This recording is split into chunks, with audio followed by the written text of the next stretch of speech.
here, please.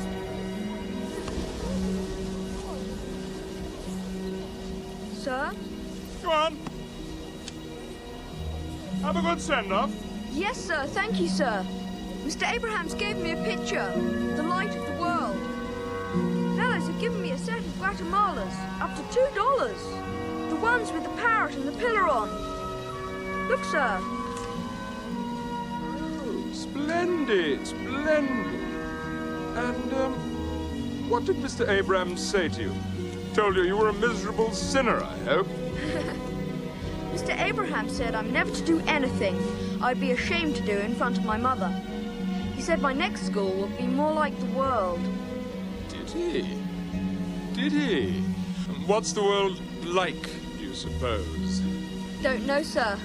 I'm a boy. Do you have any elder brothers, or? No, sir. Only Kitty and Ada. They're my sisters, sir. No uncles? No, sir. There's Dr. Barry. He knew my father before he died.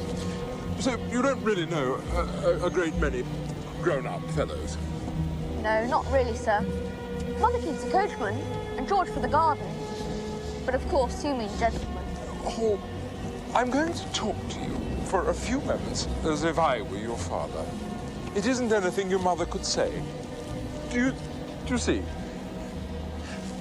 Your body is about to experience various changes, physical changes. Now, Mr. Abrahams has explained to you that in the beginning, God created he, man and woman, that the earth should be peopled abundantly.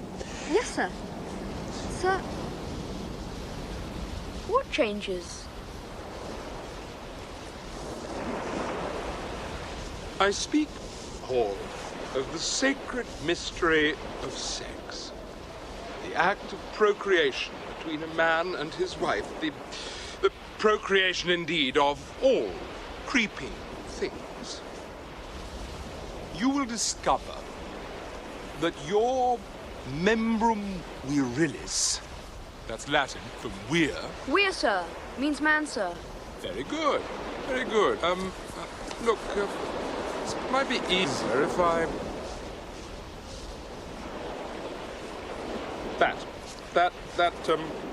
That thing. There. Now, that will develop and grow larger. You see? And when that happens, the man lies very, very close to his wife. And he puts his membrum virilis into her vagina. Thus. And then, in due course, she will bring forth his child. Seminiferous tubules, labia, major and minor, ducts. Vulva. That is the very crown of life, all God's wondrous purpose. Your body is his temple, and you must never, ever pollute that temple. And when, as one day I'm sure you fall in love and marry, you will discover to serve and protect woman and have children by her is life's chiefest glory. Yes, sir. You must never, ever mention any of this to your mother or indeed to any lady. And if at your next school the fellows mention it, just shut them up. Tell them you know. I think I shan't marry. What? Look, in 10 years to the day, I invite you and your wife to dine with me and my wife as our guests. What do you say? Oh, sir! Yes. It's a bargain, then, is it? Now, oh, God, those infernal designs. Sir! Wouldn't they be all right? The tide will have covered them by now. Oh, that's the rising tide. I only hope to God he's right. My God.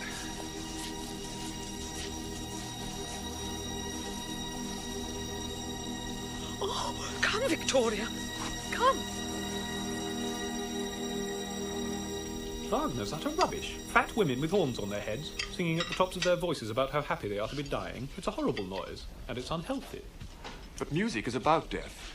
It always has been. I think he's trying to provoke us. Go on then, Risley, enlighten us. A superior mind wouldn't need enlightening. Music is the highest of the arts. It needs no reference to the figurative or the corporeal. It is therefore, of all the arts, the closest to death. Wagner's by no means unhealthy. He's merely expressing most exactly the state of things. Help yourselves to potatoes, Hall. Don't stand on ceremony. I can't stand music. Or concert halls. I don't go in for being superior. Don't you? I do. Come along, Chapman. You're in need of food. Expect Lord Risley isn't. I've put him off with my low talk. I simply can't think of a reply to that.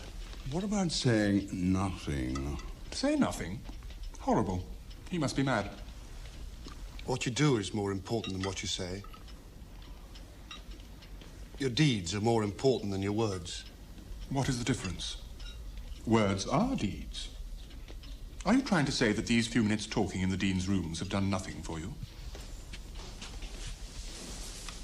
Will you, for instance, ever forget that you've met me?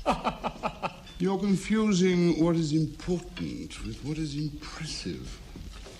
Chapman and Hall will always remember they've met you, of that I've no doubt. Exactly, because of my conversation. Oh, they'll forget that they were engaged in the act of eating a cutlet. At least the cutlet does some good to them. You do not. I mean, Dean, that a cutlet merely influences their subconscious life. I, by my words, shape the consciousness. I am therefore not only more impressive than the cutlet, but infinitely more important. Your Dean here dwells in superstitious clouds of Christian self-righteousness. Your Dean pretends that only insensate faith is of any significance, and daily he droops, soporific, into his soup. Oh, Risley, shut up. Come on.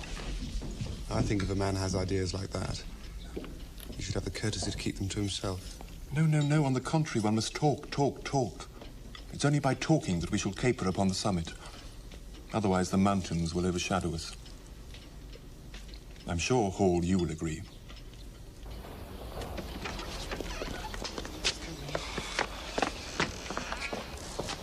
Wait. I'm eager to hear more of your interesting ideas about words and deeds. My rooms are in Trinity, and I have a dining club whose members would, if I'm not mistaken, interest you. No need to bring your chum. Well... You're not going, are you?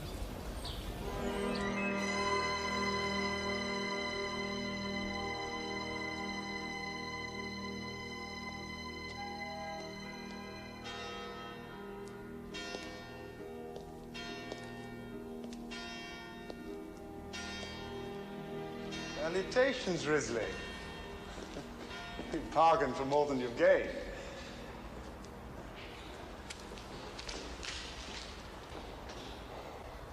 Risley, you bargained for more than you've gained. Salutations. Look.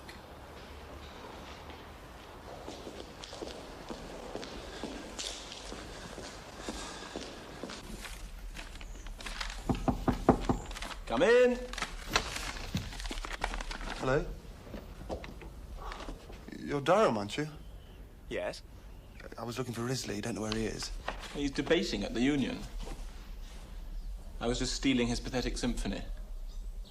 I'm reading a paper on Tchaikovsky, but I cannot find the third movement. If it's here at all, which I don't think it is. Feastonhay's got a pianola. I know. His rooms are directly above mine. Oh, well, I'll come back with you then. You're living in college now? Beginning my second year. I'm third. I have seen you, though. Hall, isn't it? If Risley's not coming, perhaps I'd better get back. I didn't know you knew Risley. He's a dangerous man. Little of him certainly goes a very long way. You like this music? I'm afraid I do, yes. Sweet water from a foul well, as they say. Aye. Good waltz is more my style. Mine too, really.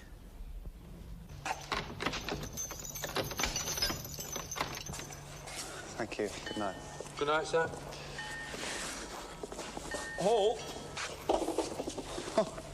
Got your third movement. I thought I'd come along with you instead. Here, give me some of those things to carry. That's all right. I think I've got them safe now. Good night. Right. Thank you. Sir. Give.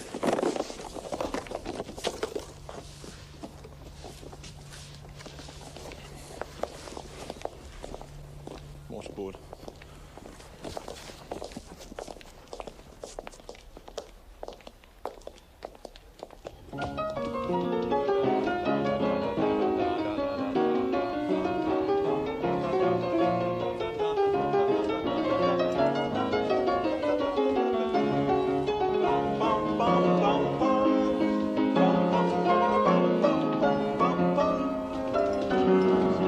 This bit's mad.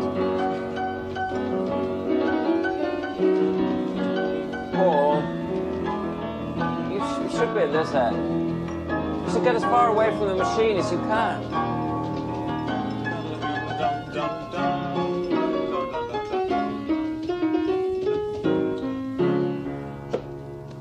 Play it again. If Feast and Hay doesn't mind, that is. No, you can't play it again. It's a movement. You have to get right to the end. Feast and Hay, I think I'm going to eat one of your apples. This is Sophocles. Try reading it for the characters rather than the author. It's much more interesting. Much too fast, Paul. No. Slower. Slower. No. I'm a little tear. No.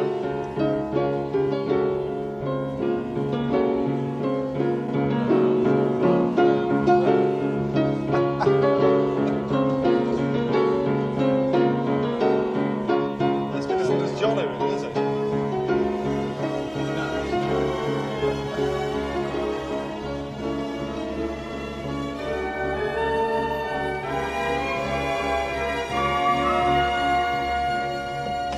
Appalling vac. I nearly wrote to you about it. My mother started flinging the cat about because I wouldn't go to communion on Christmas Day. I mean, I'm unorthodox. I'm not a Christian. It was imperative that I made a stand. It's a difficult question. Paul, come down to the buttery. Oh, hello, Durham.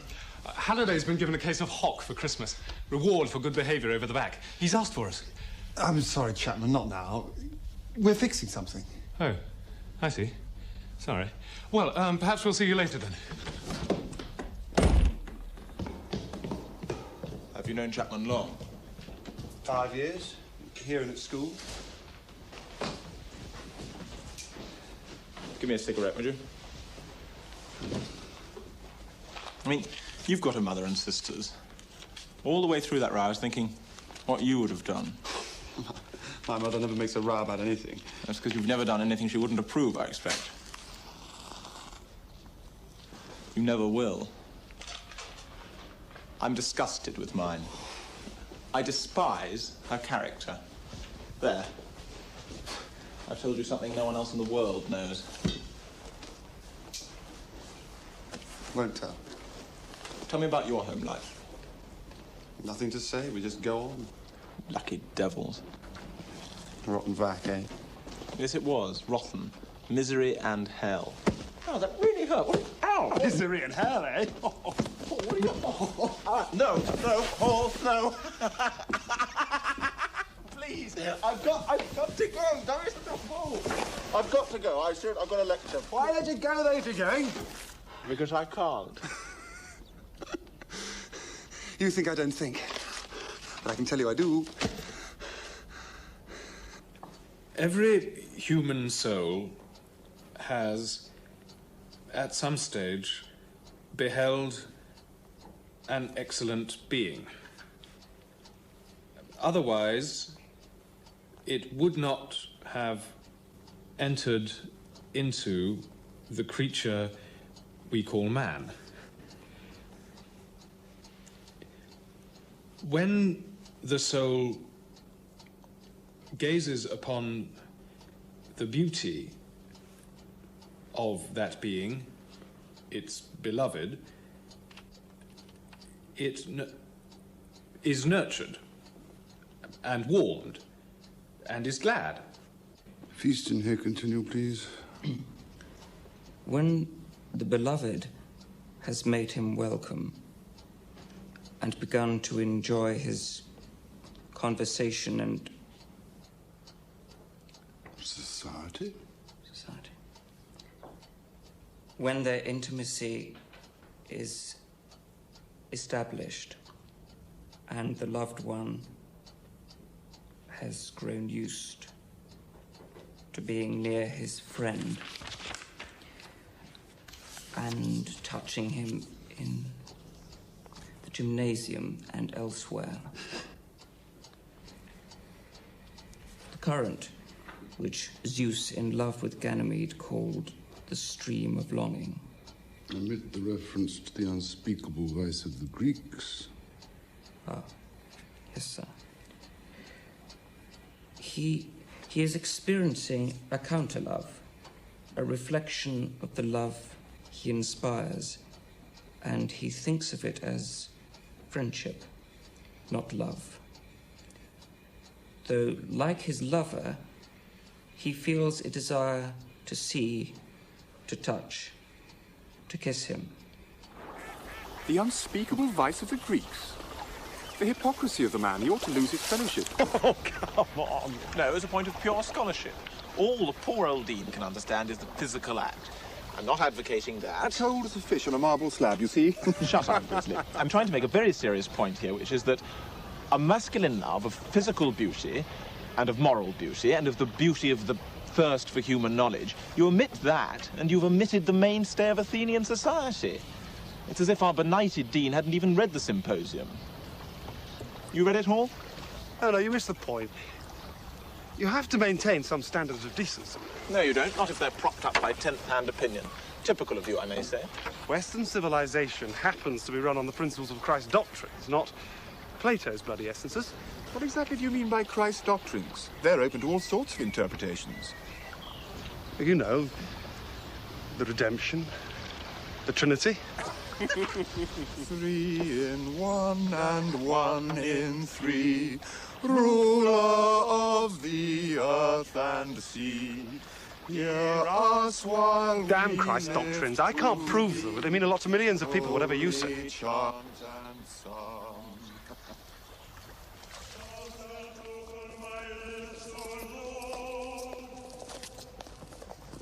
Hall?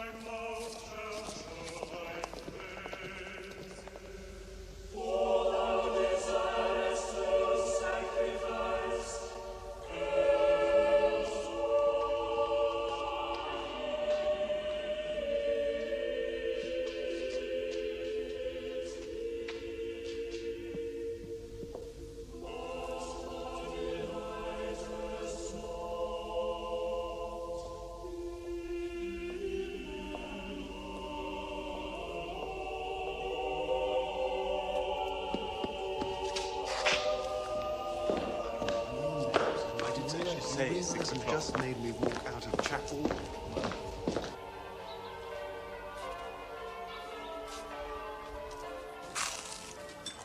I just don't understand it. Your father always went to church? I can't help it, Mother. I'm made that way. It's no use arguing. Durham. I wonder if that's Alicia Durham's brother. Besides, I'm not my father. Maury.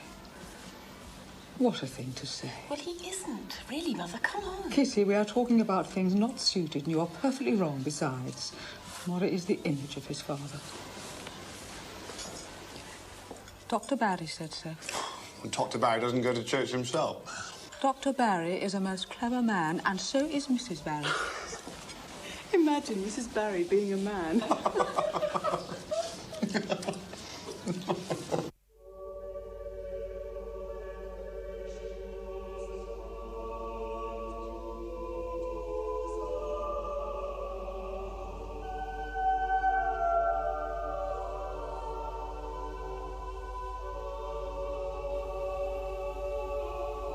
Have you been all right?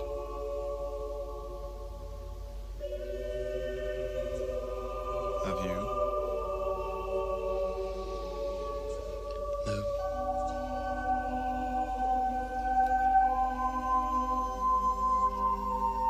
wrote that you were.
We want tea! We need tea! We demand tea! Hello, Durham. A glorious match. We're absolute heroes. Peterhouse are abject. And wonderful wicket-keeping. Wonderful. Did you have any Darjeeling Hall? I don't like this Chinese bilge. Marvellous match. They're so far. It hadn't been for my two valiant catches of the 3 wickets. Smiths. Very different. Just dropping them into the rough. Victory lies well at my door. It was too easy.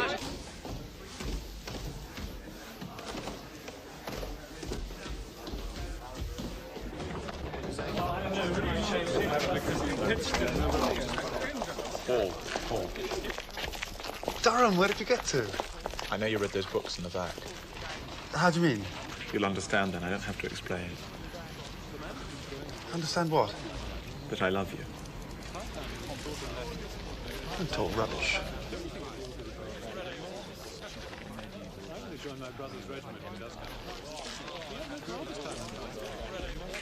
Durham? Durham, come back! Come on, old man.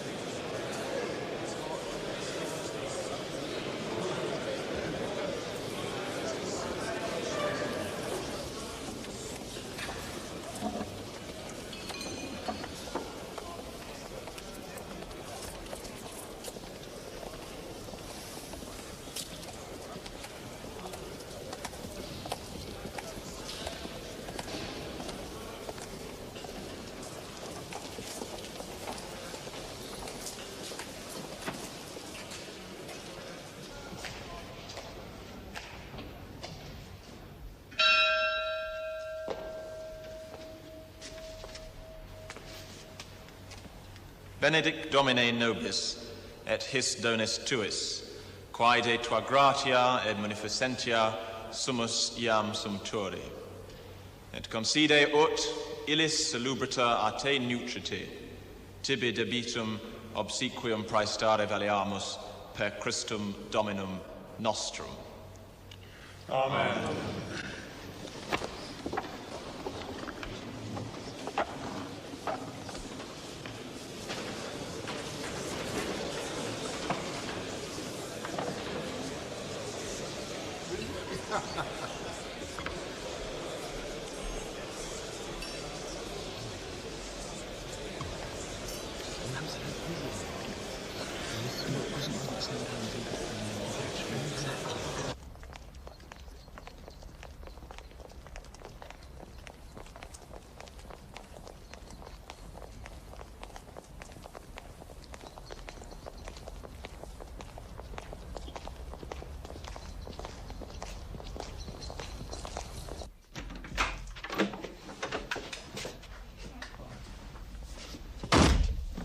Clive, you're bloody hard. You don't know what it is to have a mind in a mess. It makes you very hard. Oh, Hall, don't be so stupid. You must know that to be alone with you hurts me. I only want No, to please, discuss. don't. Reopen it. It's over. I'm in hell. Or get out. It's only disgust. You haven't done anything to be ashamed of. You don't know what hell's really like. I thought it was the worst crime in the calendar. The one subject absolutely beyond the limit. Look, you've been thoroughly decent from first to last. So decent that I mistook your friendliness. I thought it was something else. I'm sorry to have insulted you. Durham, I love you. In your very own way. Rubbish, as you so rightly said. Good night. I do. I think I have always. Look, it's like the good, blundering creature that you are to try to comfort me, but there are limits. I'm thankful that it was into your hands I fell. Most men would have reported me to the Dean or the police. Damn you, Durham.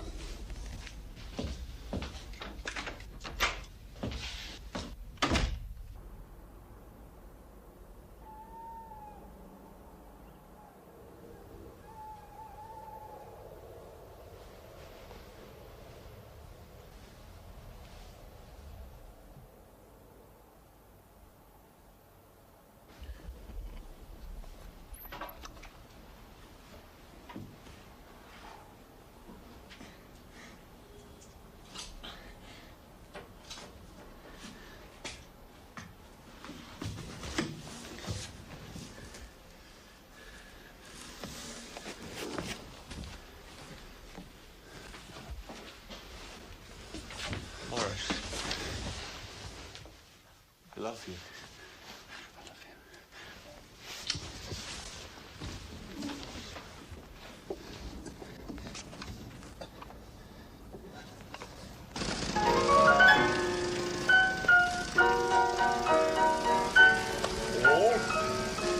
It's the Dean.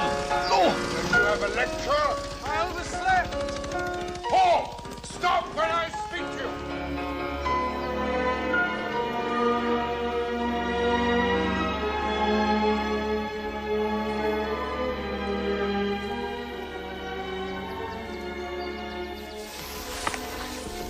Do you realise? I would have gone through life half awake if you'd had the decency to leave me alone. Why me?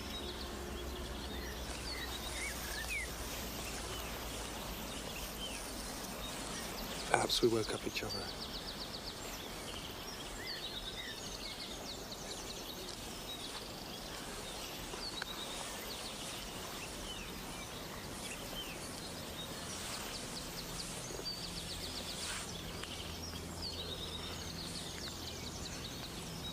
No.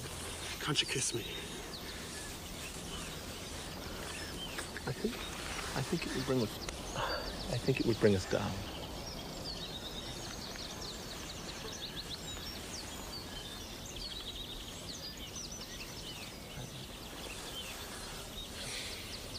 I think it would spoil everything. This harmony.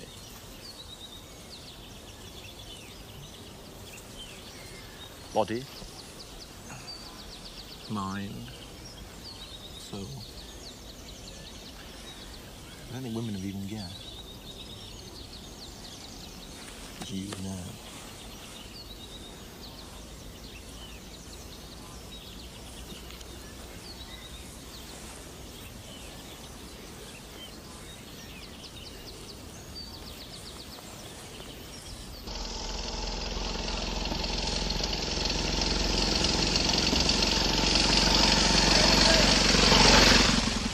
Why did you not stop when I called you?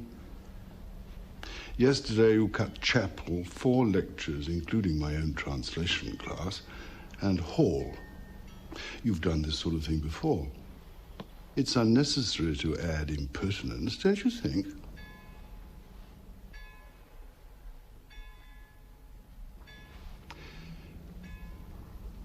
Very well.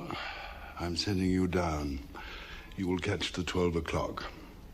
Unless you write me a letter of apology, I shall not recommend your readmission to college in October. If there'd been a girl in beside the car, Cornwallis would never have kicked up a stick. Everyone cuts lectures. I've done nothing wrong. Let's go into Liverpool Street. I refuse to say that I have. What'll you do? Go into the stock market like Father did? I don't need one of their rotten degrees. You will come to Pendersley.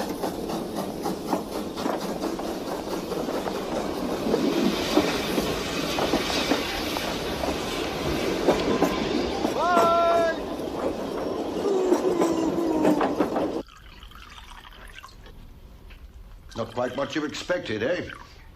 Dr. Barry. Not quite as anyone expected. Still, these past few weeks it's become apparent to me that it's time a man was here to head this household again. Ah, well, it's all for the best. What do you want with a degree? They were never meant for the suburban classes. I mean, you're not going to become a parson or a barrister or a pedagogue when you're not a country gentleman. That's a sheer waste of time.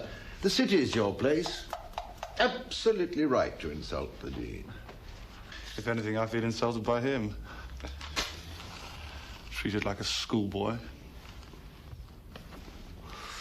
You see, your mother doesn't understand how you feel. She's worried because you don't apologize. To my mind, these things work themselves out. You see, you got yourself into an atmosphere for which you were not suited, and you very properly took the first chance to get out.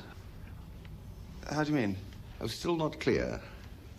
I mean that a gentleman would have apologized by instinct if he'd found that he'd behaved as you did.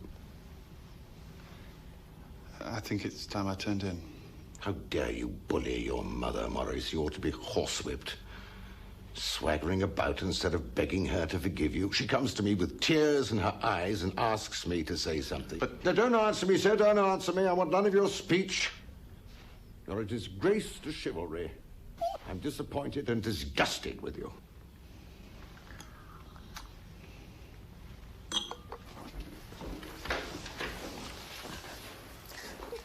Oh, Maury, darling, we all look forward so much to May Week. Mother, do stop crying. It'll only make him think he's important. He'll write to the Dean as soon as no one wants him to.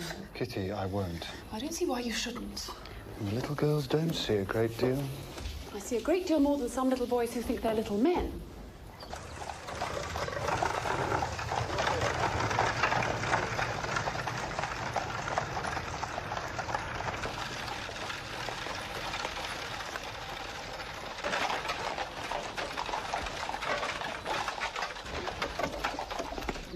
No, I'm very complimentary.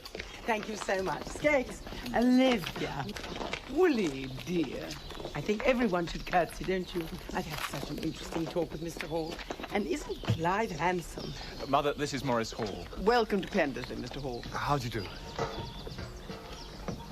Woolly? Yes, well, so lovely. How are you? Those, come on. Oh, by the way, if my mother or my sister ask you to do this or that tomorrow, don't worry. Say yes if you want, but you're actually going to ride with me and they know it. It's just their ritual. But I haven't brought any riding breeches. Ah, well, I can't associate with you in that case. Deep breath.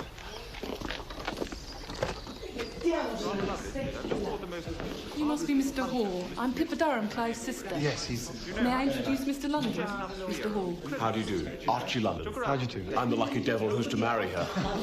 I'm commandeering troops for canvassing tomorrow. Tariff reform. Just stop bullying, Pippa. Are you interested? Certainly, I'd be delighted. Good. There, Mamma, Mr. Hall is sound.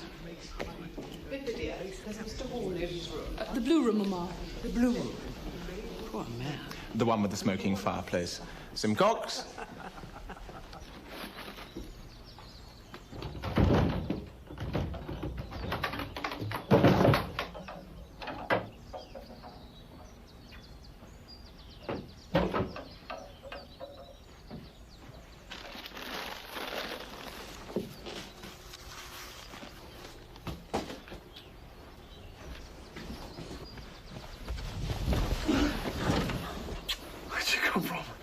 The old schoolroom, our study. That's why you've been put to stay in this dog's misery. Come. It's as much like college as I could make it.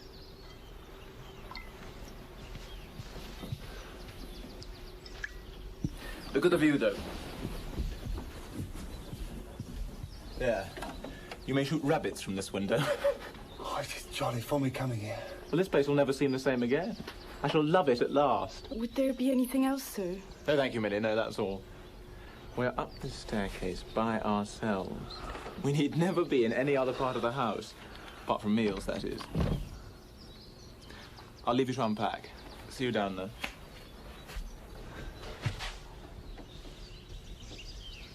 I hope you can find enough to amuse yourself. Choose between a relic swagger record with an enforced video counter without any great king any favour. We dressed and So I came chose the down royals because to they've got find another water 2 years lapping to do at in the foot India of the and another year in staircase. America. And all the way Walloping was good wearing fun. Your whole life blue revolves leather around waders. That is fun. Yes, you are. And you watch it down. Do you believe it? And do you travel a lot? You do travel a lot? Yes, I remember the Alps. Oh, yes, that's right. This house is his. Did he tell you? No, he didn't. Oh, it is. Under my late husband's will. I must move to the Dower House as soon as he marries. A 4th year at Cambridge would little profit a yokel like Clive. He must take his place here in the countryside. There's the game to consider. There are the tenants. There'll be his duties as a magistrate. And unless there's a war, there's his political future. He ought to spend a year traveling instead. He must see America, and if possible, the colonies. He speaks of travelling. He wants me to go with him. I trust you will. But not Greece, Mr. Hall. That is travelling for pleasure. Dissuade him from Greece. I'd prefer America myself. Naturally, anyone sensible would. Pippa says he writes verse. Have you seen any? Mr. Hall, is there someone? Some Newnham girl? Pippa declares there is. Pippa had better ask then. Did I hear my name, Mr. Hall?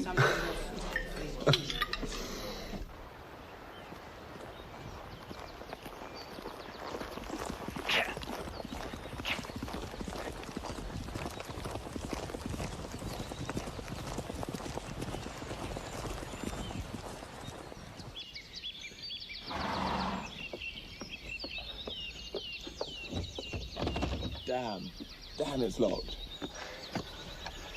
The Goblin House. My grandfather's grandfather built.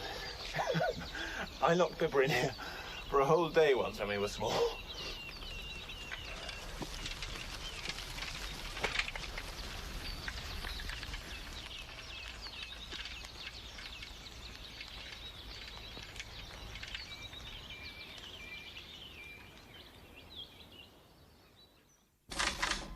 Ashby's ordinaries are up an eighth. 3 7/8, 4 3/8. What's Barclay Perkins doing? Debit 1, 87.90. Gas stage to recovery. What about Alliance in Dublin? Alliance in Dublin. Consumers' orders. Well, that'll do. Up to 78.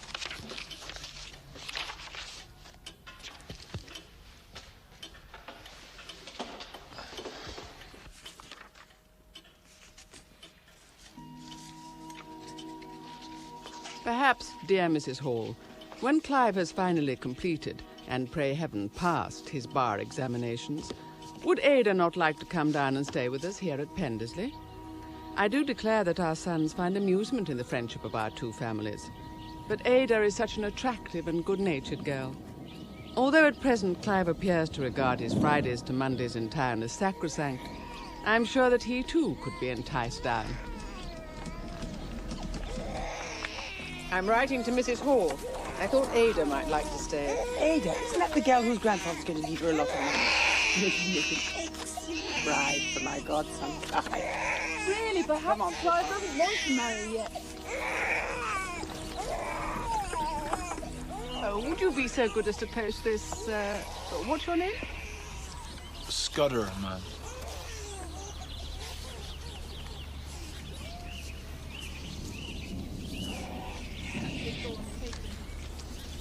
We are all very snug in our little house, Mrs. Durham, now that Morris is living at home after so long away. Each day he eats a vast breakfast and then catches the 8:36. He returns at 4:59 and lays down the law.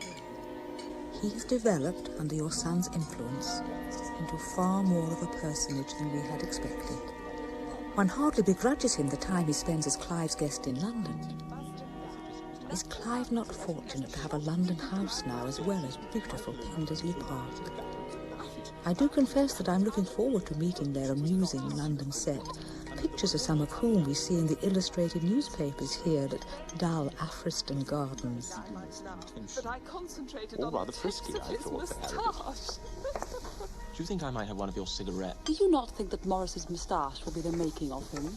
No, it's revolting. Thank you, Clive.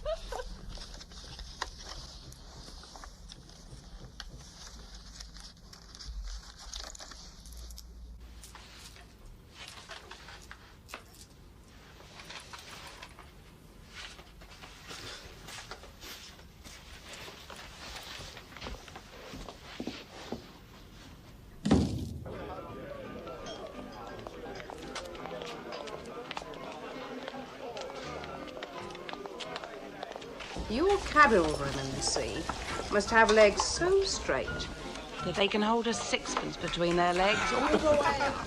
Ankles, calves, knees, thighs. Not only a sixpence, is it, love? Ends has to meet. The price of your beer, no wonder.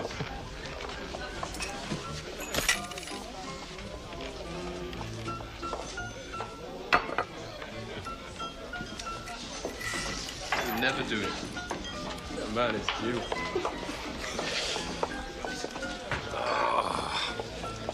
One here was a pure country lad. Here.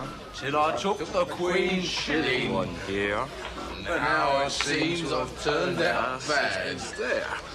I was always winning.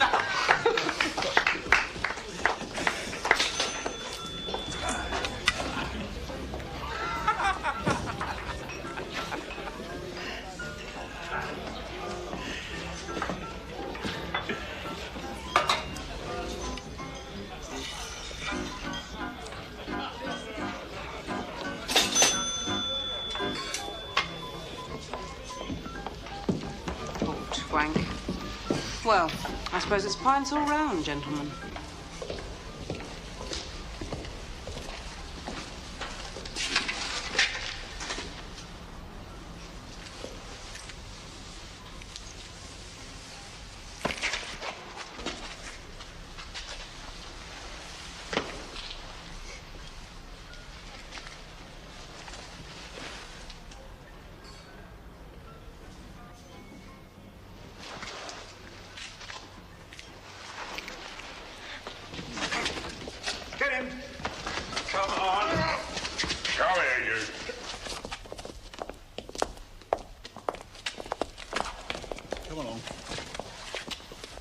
Would you give me my hat?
I'm told that if I plead guilty, the publicity can be kept to a minimum.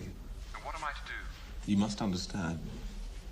If I were to give you a testimonial, it would make me a sitting duck to any prosecution. Yes, I see that. I realize it might compromise your position to be seen to be associated with me.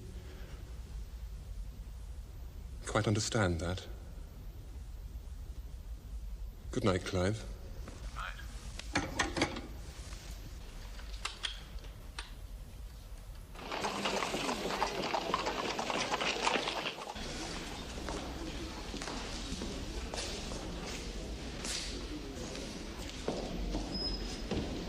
Morris.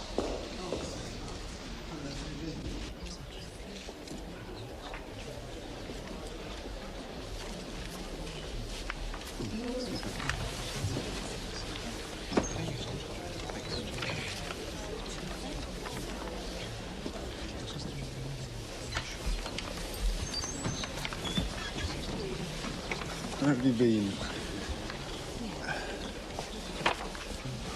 You right? Clive? Yes, thank you, Morris. I'm fine. Please, don't nanny me.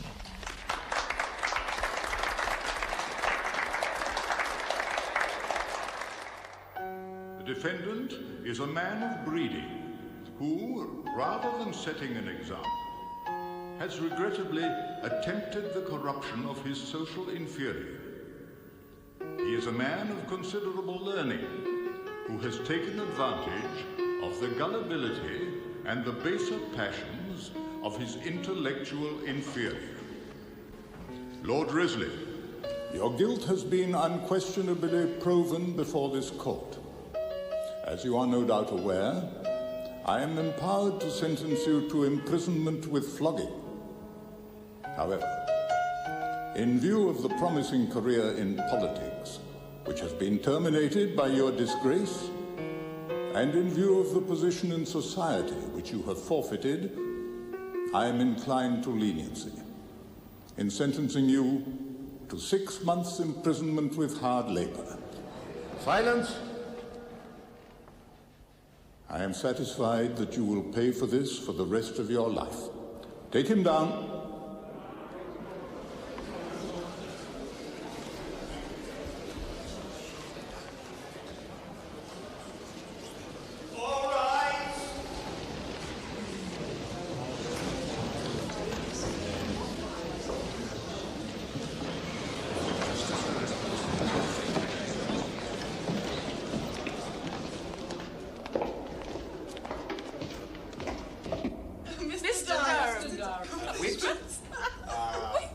Poet. Breeding. Breeding. And now, legal legislator. Clive Durham, barrister at arms. Clive Durham, our honoured friend. Barrister at law. Clive Durham. Mr. Durham. Sorry to the most marvellous evening. Come on, Clive, on your feet. Reply. To the Durhams of Pendersley Park. Oh, I say, I'm going to think. Maury, quickly. Clive? Get a pillow. Kitty, a pillow. Hey, that brandy. Mother. What is it? Fan him. Oh, Maury, what is it? Oh, fan him.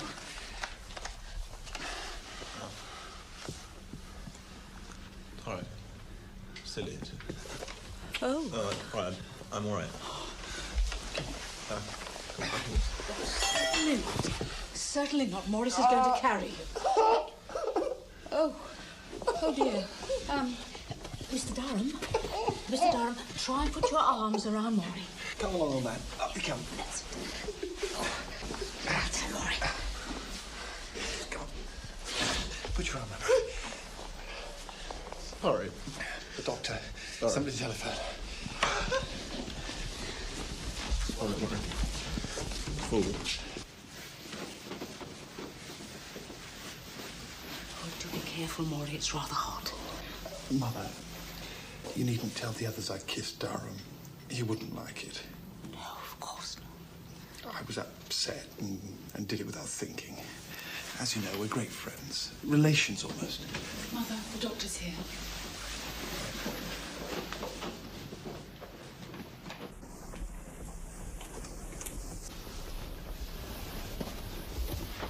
Where shall I put the hot water bottle?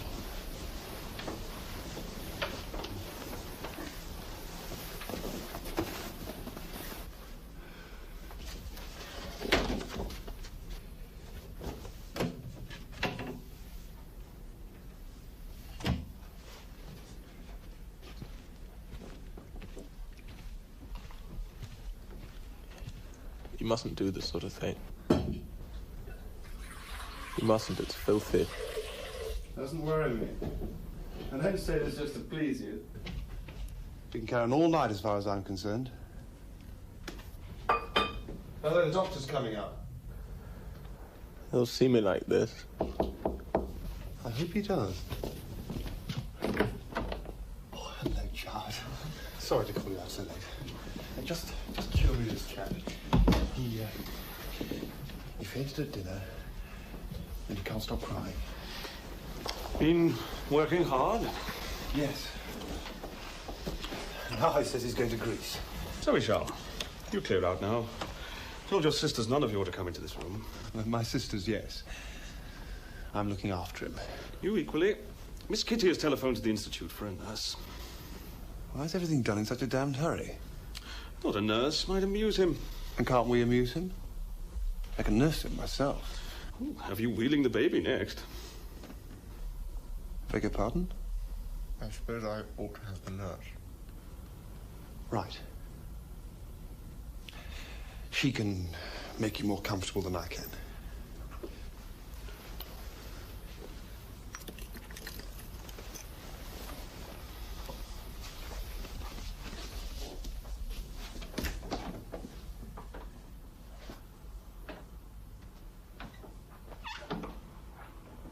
Pendersley today? Yes.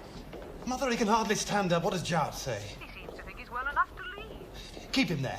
I'll get the 140. Someone will have to talk sense to all you people. Goodbye. The car? What? Shall I send the car? No, I'll get a cab from the station.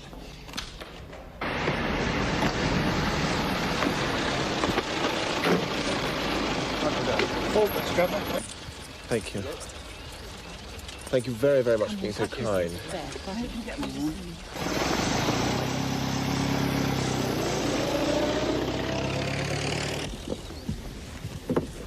We've enjoyed having you here, haven't we, Mother? You're playing act, Clyde. You're far too ill to travel. Thank you so much. Clyde will be the I can't go on being such a bore to your family, Morris. Don't be absurd.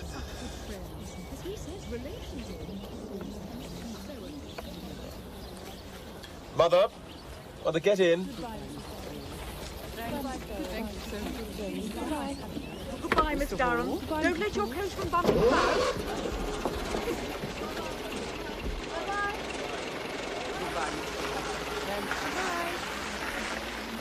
Goodbye, and don't forget to remember the station. And full reserve, remember.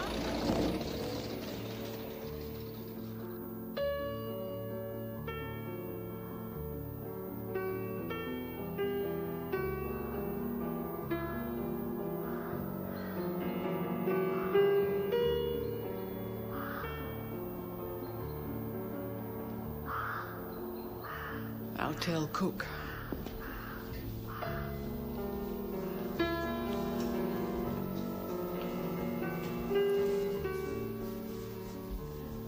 Terrible affair about Viscount Risley, sir.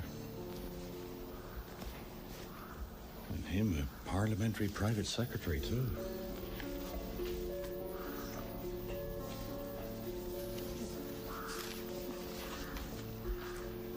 I did read he was at Cambridge.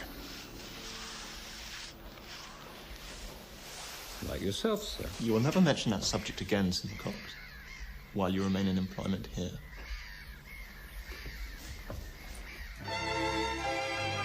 I've become a barrister so that I may enter public life. But why should I enter public life? Who wants me? Your mother says the country does. Well, I've talked to more people than my mother, and I tell you, no one wants us, or anything really, except a comfortable home. But to give people a comfortable home is what public life is for. Is, or ought to be. Well, it's all the same. Or isn't ought or not the same? Quite right, Mrs. Horn. You sound as if you have no use whatsoever for Greece, Mr. Horn. It sounds out of repair. A heap of old stones. Where you paint on. We shall know what it is if you fall over this time, Mr. Durham. Your health, and the health of all the ladies. Morris, come. The ladies. Ladies. Ladies.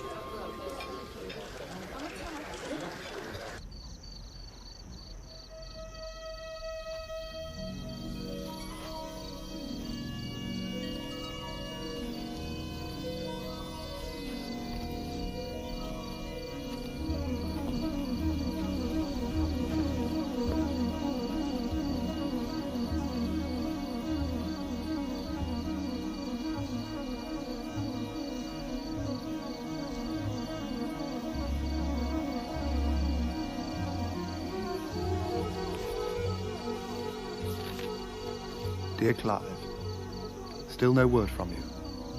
So here is my news. I am practicing a regimen of severe self-discipline. Our Wednesdays and our weekends I spend in the darkest reaches of Bermondsey, with the dockers lads at the mission. It's a far cry from our metropolitan pleasures. I am supposed to be teaching them the gentle art of boxing. More often than not, I get the pummeling. Preferable to the pummeling you gave me at the Wigmore Hall. Ha ha. Most of the other evenings I spend working through that reading list you once gave me. Clive, I'm so worried at not hearing from you. I get no sleep worrying, for fear that you've fallen ill again. I've looked out your connections and would expect you back by Tuesday week. Wire if you can on reaching Dover. I don't have to tell you how much I miss you.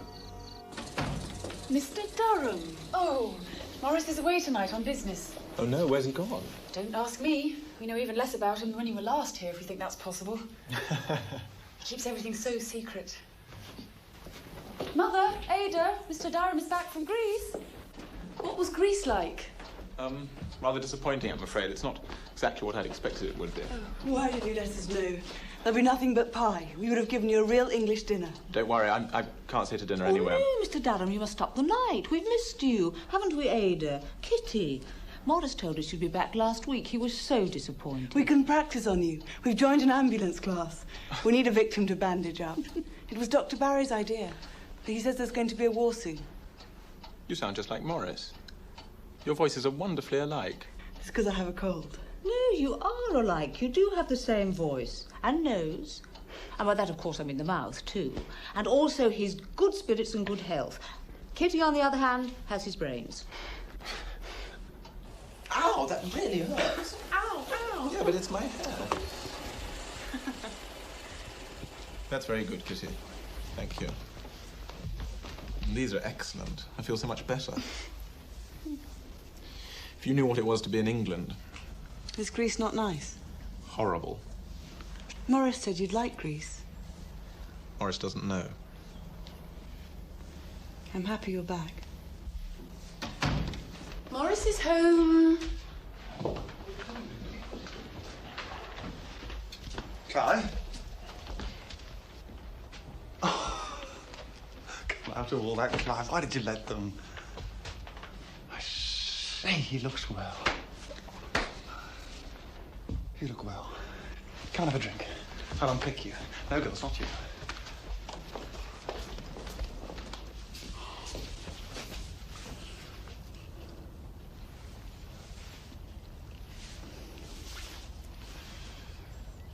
Why didn't you answer my letters? Don't you love me anymore? All that must be tomorrow.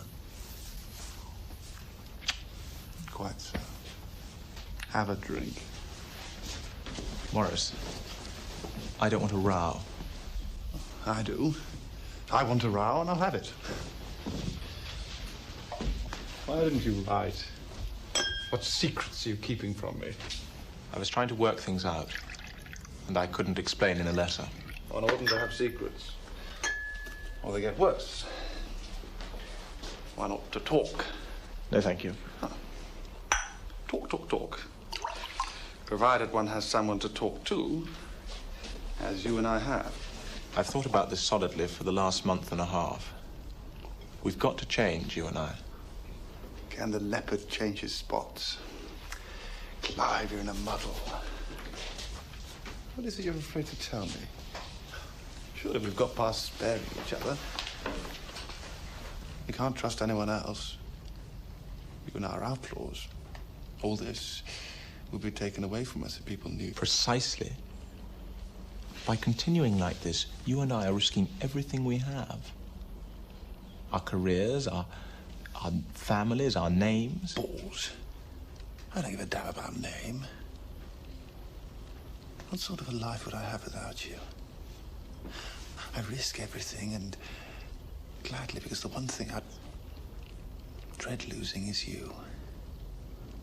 You're the only happiness there is for me. There are other ways to be happy, you know.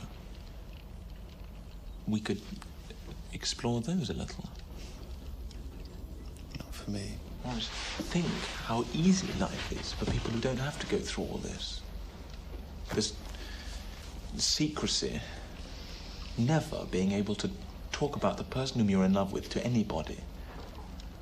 Imagining the servants are thinking things. Always being asked when you're going to get married and having every bloody girl paraded in front of you because your family's so desperate. You want to get married? Is that it?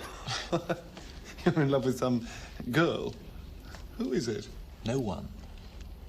But don't you think it would be wonderful if there were someone who I could care about in the same way that I do about you? We love each other. And know it. For God's sake, Morris, hold your tongue for a moment. If I were in love with anyone now, then it would be with some nice girl. Like Ada. Ada? I take her at random as an example. Well, you scarcely know Ada. Don't be so stupid. Try to understand. We must change. I like you enormously. More than any man I've ever met. Did you say something to Ada just before I came in? Didn't you hear my car come up? Why did Kitty and my mother come out and not you and Ada? Look, I really can't be cross-examined about your sister. Why not? You must shut up and concentrate, Morris. Ada? What for? Ada? Morris, no. Ada? It mustn't end in a row. No, you can't drag in a woman. I won't have it. Key! Leave it. Morris, don't make it worse.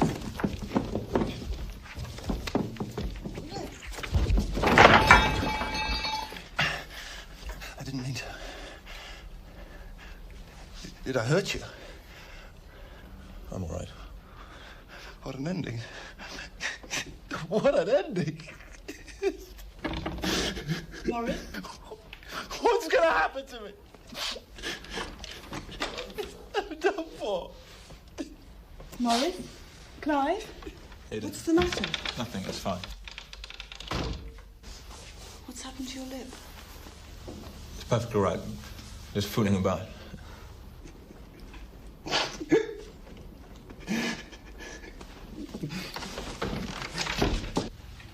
Morris? Don't be an ass. Listen, he's fine.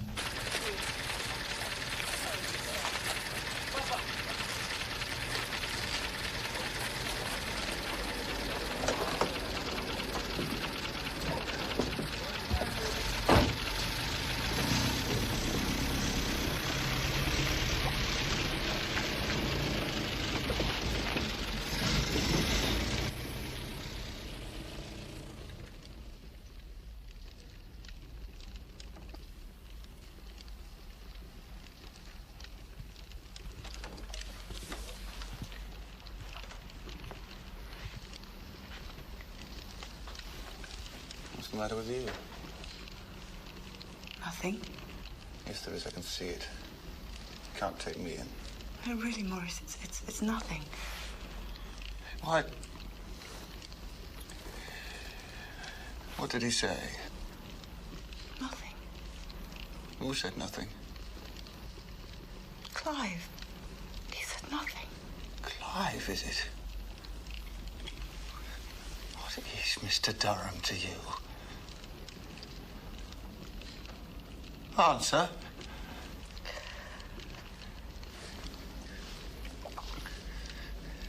You don't know what he told me just now. And I accused him of making love to you behind all our backs. What? And I hit him. No, Morris. He said that you threw yourself at him. That you tried to corrupt him. He complained that you made advances to him. And that's why he wouldn't stay. That's why he's gone back to town. You have the satisfaction of breaking up our friendship at least. You've always been unkind to us. Always. It's not my fault.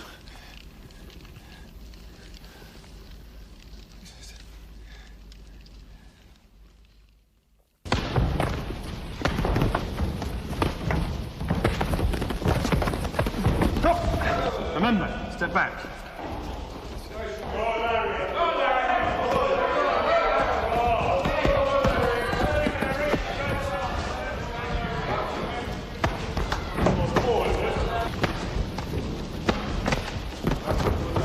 Well, turn him, Larry.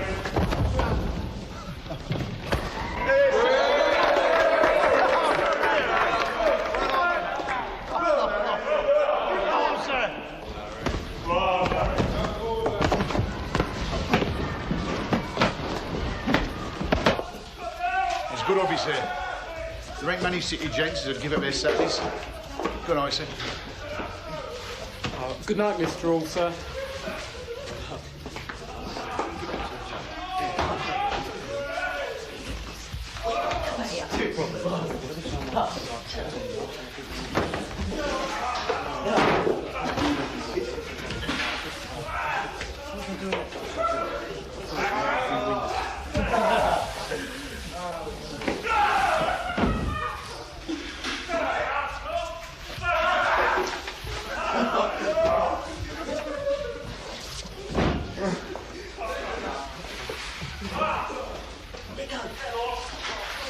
Children?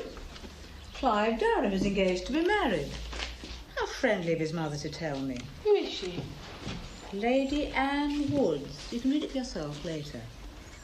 He met her in Greece. Lady Anne Woods, daughter of Sir H. Woods.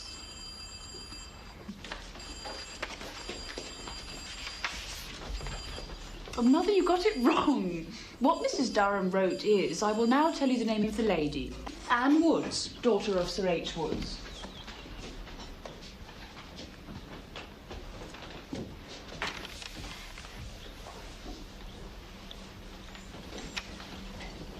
Do you know her, Morris?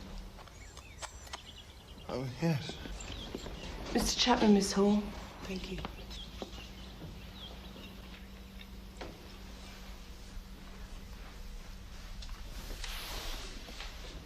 Ada.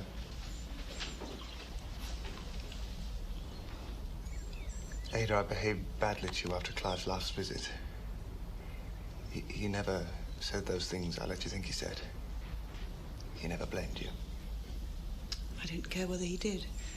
Doesn't signify. I love Arthur now. Chapman's a good fellow. For two people in love, to marry strikes me as very jolly. I wish you happiness.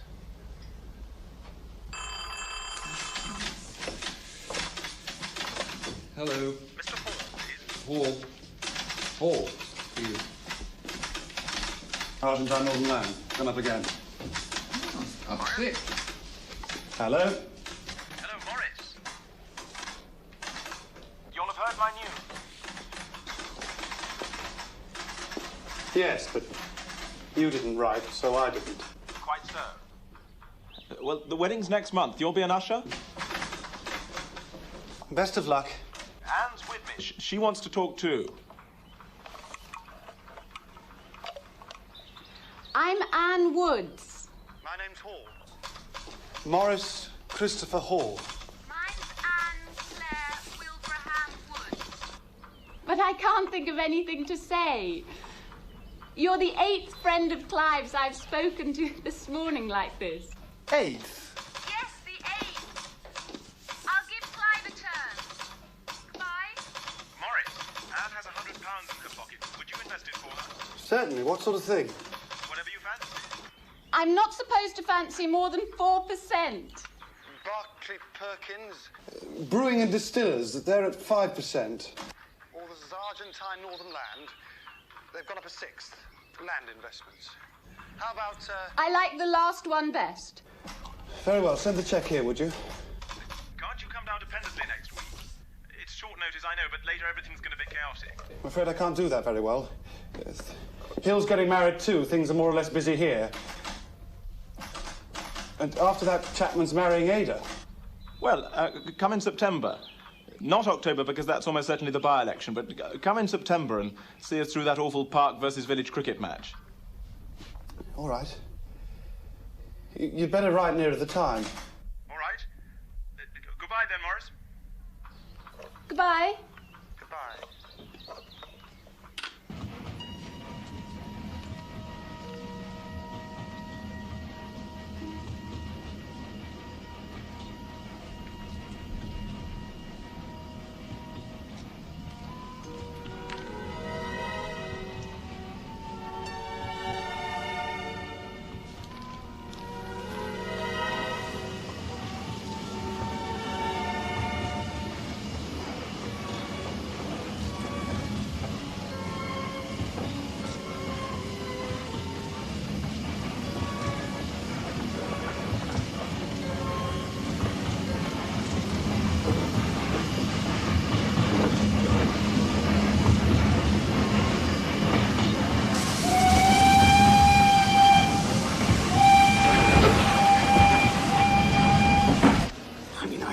A consulting room. It's an illness too awfully intimate for Jard. You're the only doctor alive I dare tell. A secret trouble, eh? Right, well, excuse me, my dear, won't be a moment. Come along, then.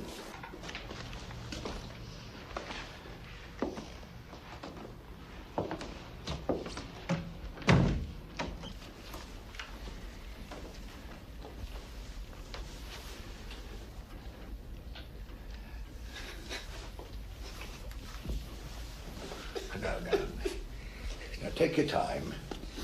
And remember, of course, that this is professional. Nothing you say will ever reach your mother's ears.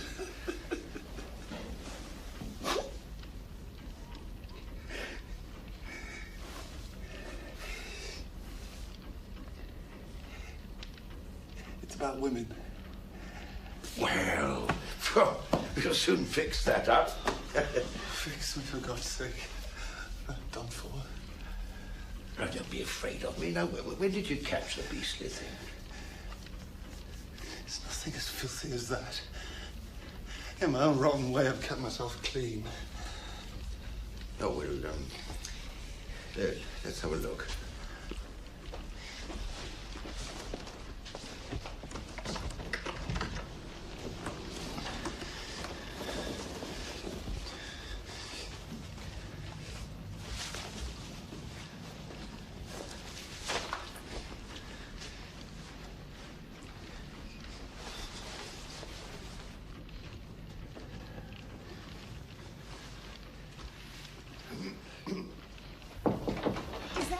Dr. Gray? It's all right, Etty. I'm in here.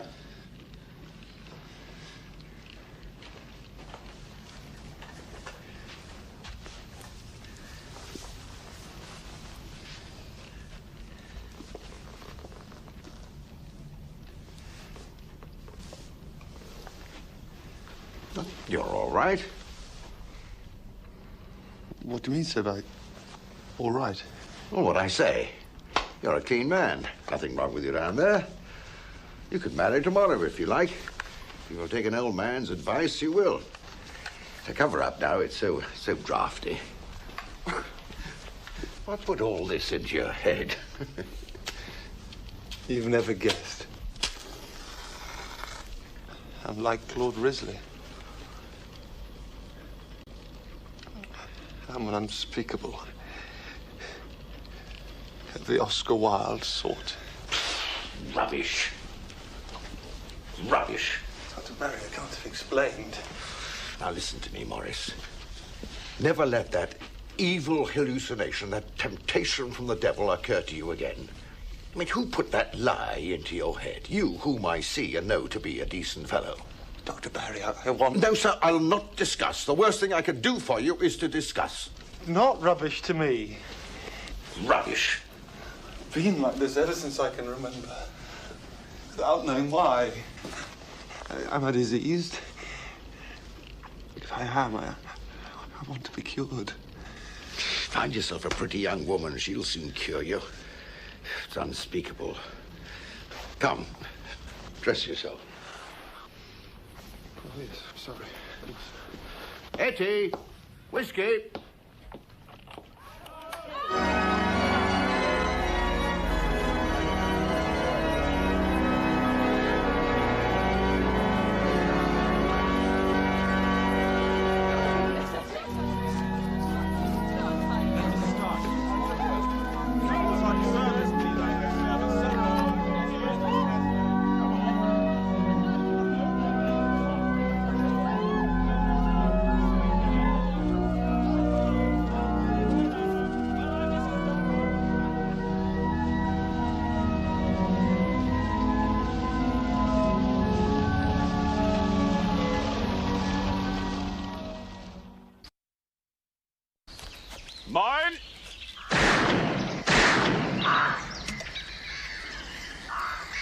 sir.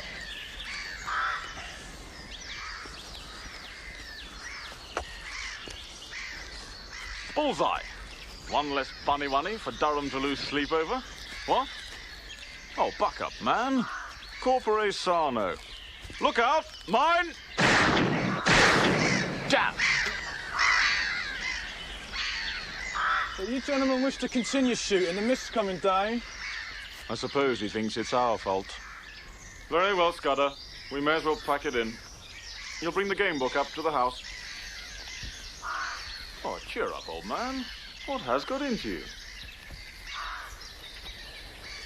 Would you believe? It's my birthday. Good Lord, is it really? I say, old man, many happy returns. Durham never mentioned it at all. Durham's far too busy canvassing. Come on. Let's toast it in Chisky. That's more like it.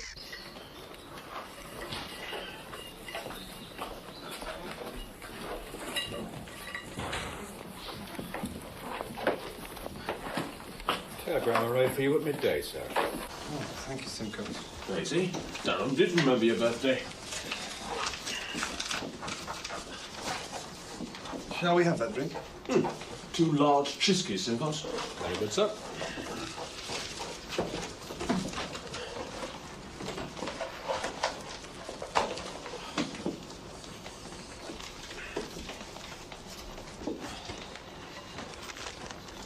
I think I may have to go to town with you tomorrow. Poor old fellow, what a pity. He might have had more shooting. Nothing wrong, is there? No. No business. Oh. Happy birthday, sir.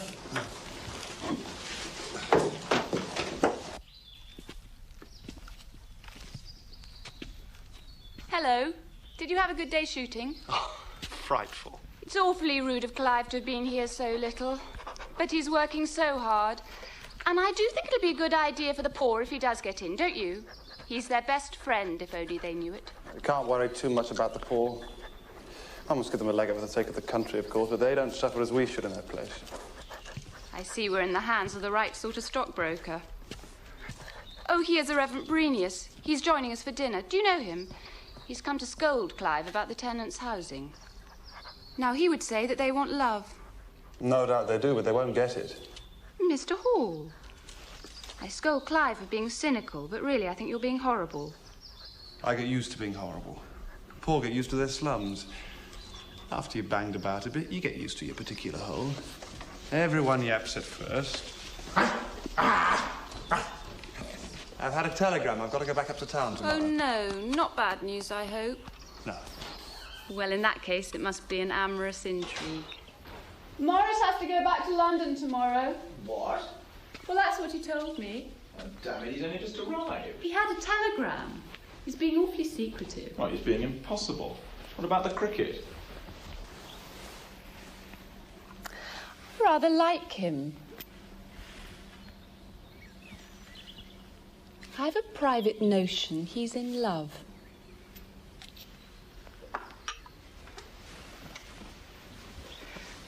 I think he has a little girl up in London.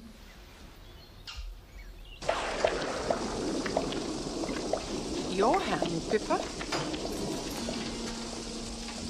Darling. It's all right, Archie. Mr. Brenius, your turn.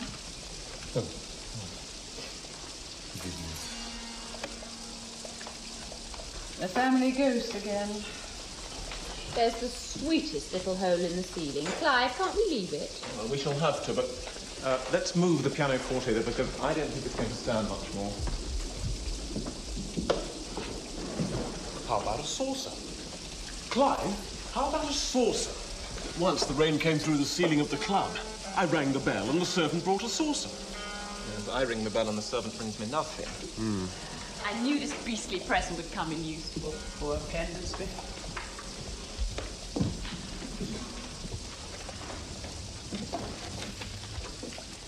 Millie, bring a basin, will you, and a duster, and get one of the men to help shift the piano. The rain's come through again. We have to ring twice. Twice.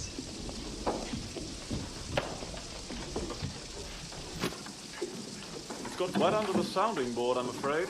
Can't make it sound any worse than it already does. Can I place this lamp here? Ah, Scudder. Shift the piano, would you, and take up the carpet? Tomorrow you'd better go up and attack that roof again. Well, there we are, everybody. Perhaps we'd better turn in, leave them to it. Before we get carried away on the flood tide. Pippa, tell Simcox to bring up my nightcap, will you? The cellar will be awash by now. Why is my house falling down? Anne? Morris, you coming up? The saucer would have done the job. How very kind of you.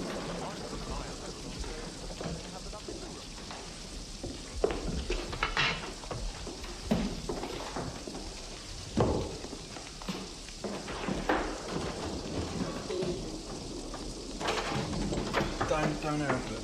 A bit more. Down. Someone will have to get up in the night, change the bowl. As soon as my body developed, the obscene imaginings began.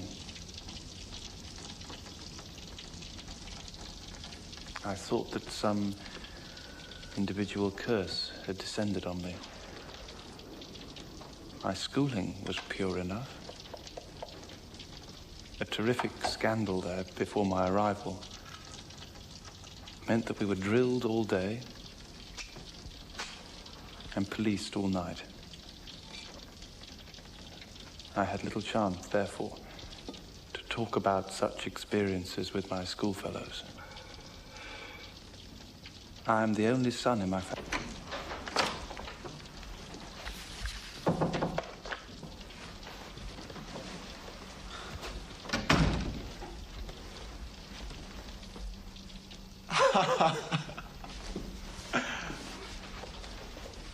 Oh, Morris, I am glad. Well, it's the greatest thing on earth. Perhaps the only one. Anne guessed as much. Aren't women extraordinary? Oh, Morris, it's what I've always wished for you. I know you have. You don't mind if I tell her? Only Anne, of course. Not a bit. Tell everyone.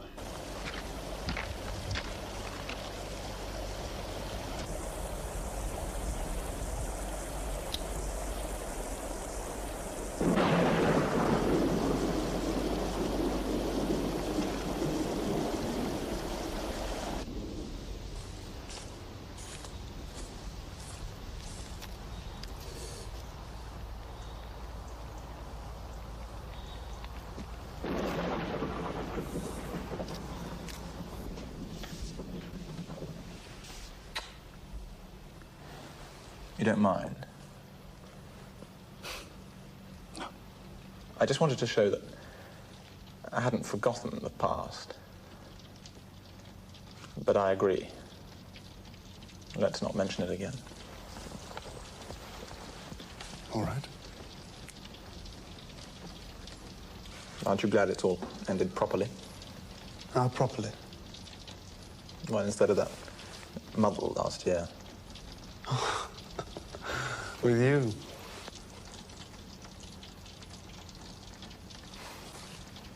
Quits and I'll go.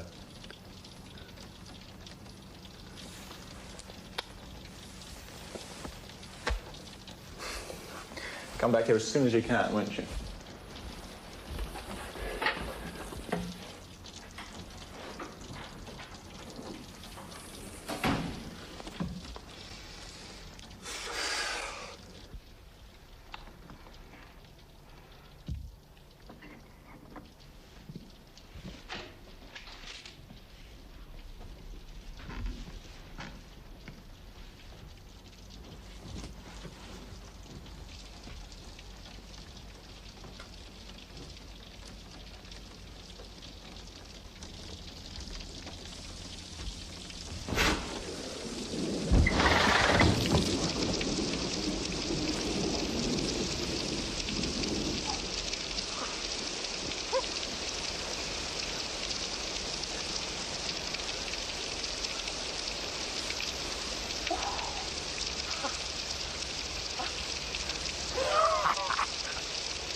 Clive?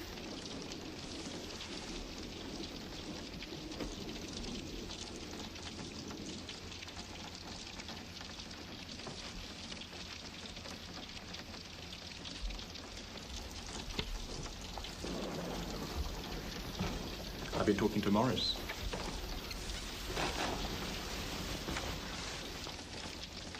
You were right. Told you he had something up his sleeve.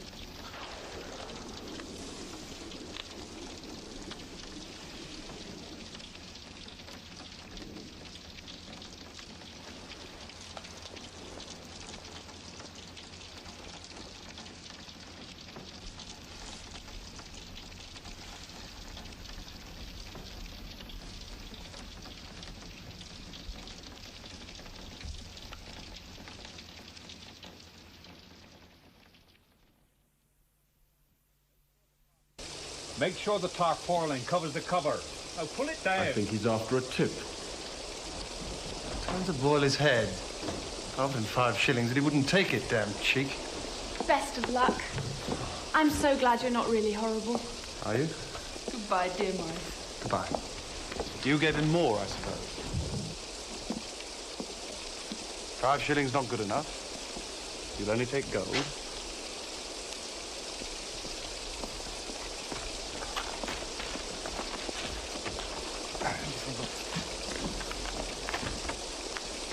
I'll take it.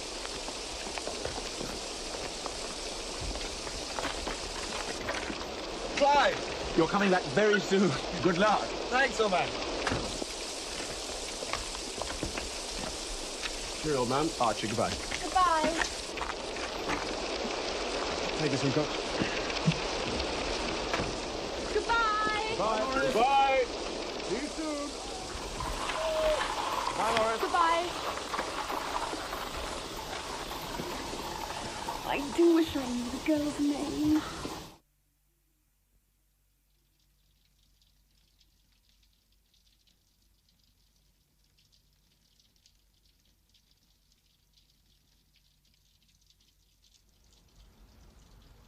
You're not quite off yet, I think.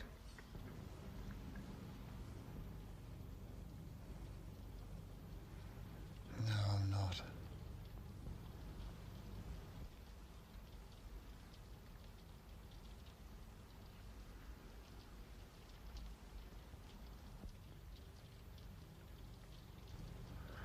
I'm nearer off now.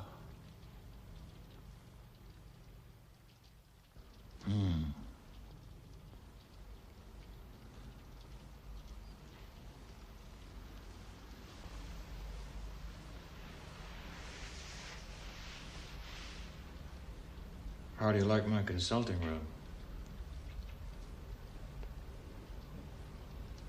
It's a nice room. Not too dark. Rather dark. You can see the picture on the wall ahead of you.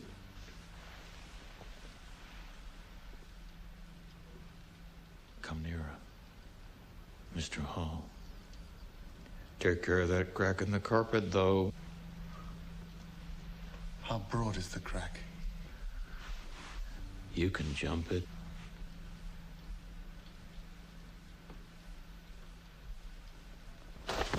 Admirable. Now, what do you suppose this picture is of? Whom is it of?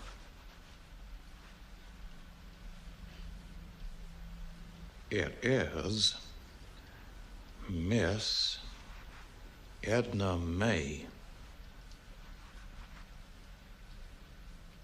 I want to go home to my mother.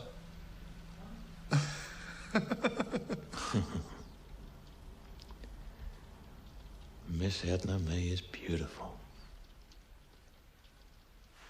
She is attractive. She's not attractive to me. What an ungallant remark. Oh, Mr. Hall. Look at her lovely hair.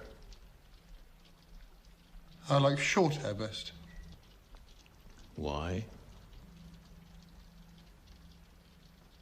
Because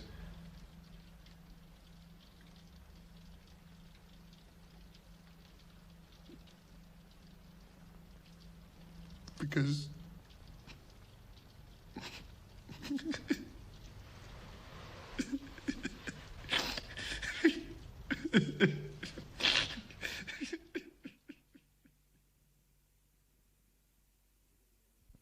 Did it get anywhere near?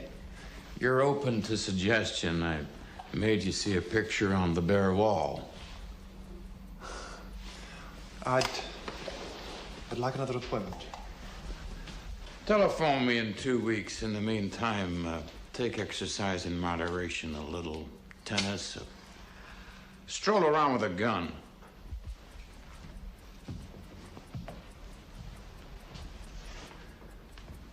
Go back to the country. It seems rather foolish to make that journey twice in one day.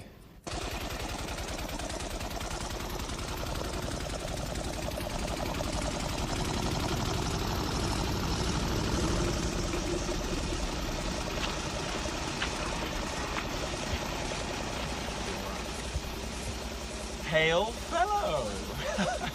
Good Lord, you did rush back. What a shame. We're just off electioneering overnight. I'm sorry. I had no idea. But I understood distinctly from you that all your servants had been confirmed. I thought so. I did think so, Mr. Borenius. The trouble is, Mrs. Durham, that even if the bishop can be prevailed upon, I have not time to prepare him before he sails. Mr. Hall. Mr. Hall. Simcox informed us that you'd returned. You're in time for dinner. Did you have a successful trip? That remains to be seen. Dinner jacket's enough tonight. I'm afraid we're only 3.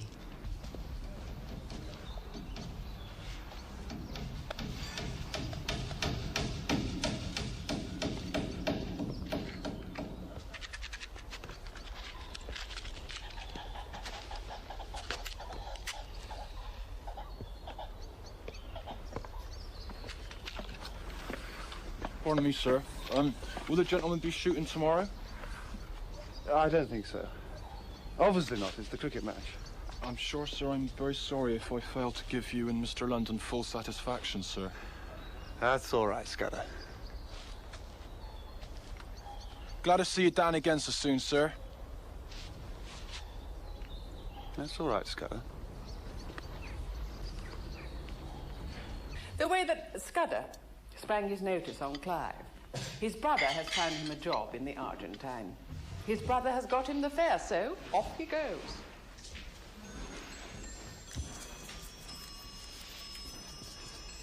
Excuse me, sir.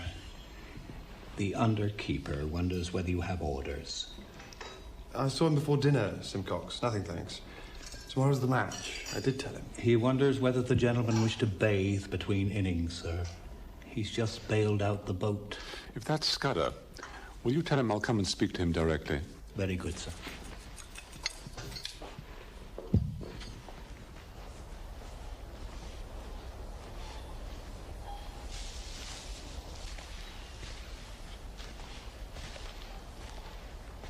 Good night, sir. Scudder. Good night. They tell me you're emigrating. That's my idea, sir. Well, good luck to you. Thank you, sir. Seems rather strange. The Argentine, I understand. That's right, sir. Have you ever visited it yourself, sir? No. No, England for me. Night, sir.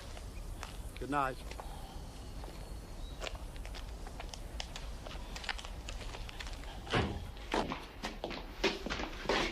I'm off then. Easy start tomorrow. Only Mr. Hall's pleasure to wait upon. Mr. Hall's a gentleman.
sir, the church is struck. You'll have to release him. Morris. There's a cricket pitch I have to help roll for the match, and the young birds too. Boat's done. Mr. London dives splack into the water lilies.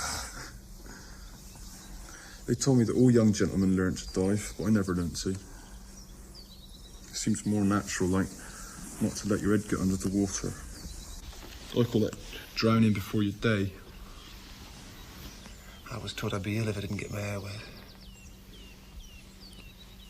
Well, you was taught it wasn't the case.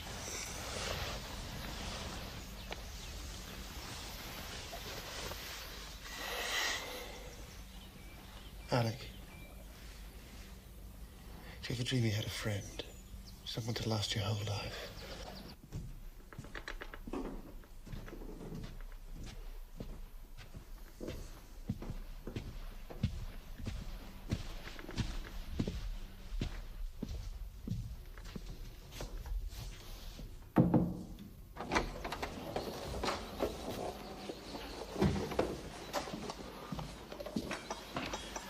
Nice day, sir.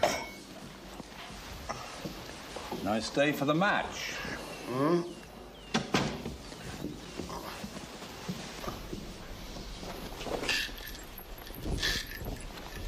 I moved that ladder away at last, I see. About time. Now, sir. What will you wear, I wonder? You put your cricketing flannels on straight away? All right.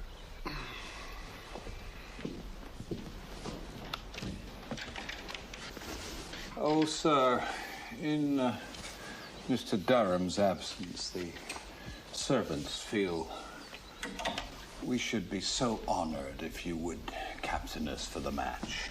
I'm no cricketer, Simcox. Who's your best bat? None better than the under gamekeeper, sir. Scudder, sir. Well, then make Scudder captain. Pity, sir. Things always go better with a gentleman captain. Tell him to put me to field deep. And I won't bat first, bat eighth if he likes. You might tell him, as I shan't be down till it's time. Very good, sir.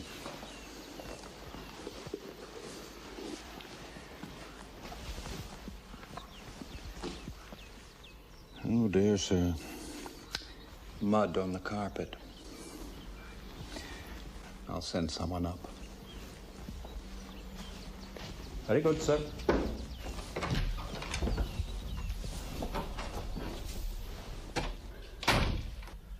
The captain's put himself into bat first. Clive Durham would never have done that. Little points interest me. He's our best man, apparently. I've an instinct the man's conceited. He's lost very well. He's playing more carefully this year. Run! Run hard, Roger! Ball is in! They're going to! Ball in! Hey!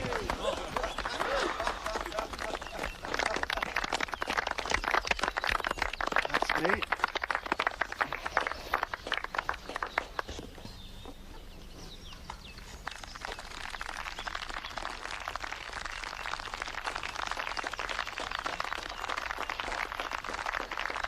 Run in!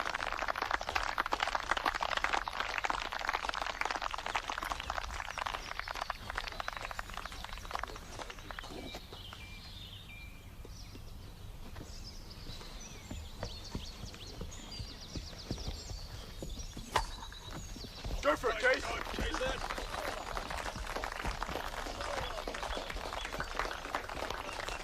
Well, jolly well done! Come on!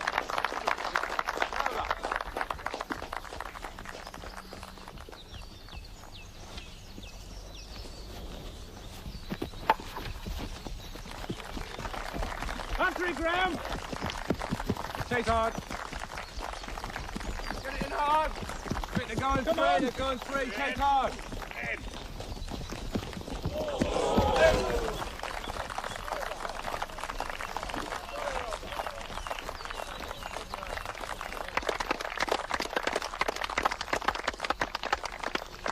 I do begin to see what you mean.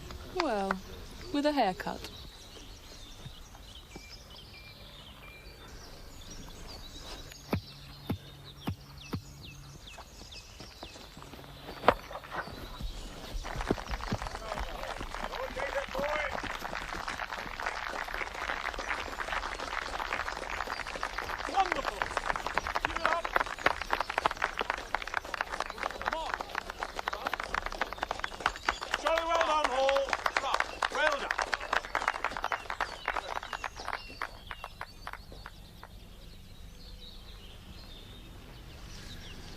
Scudder's holding the fort for you.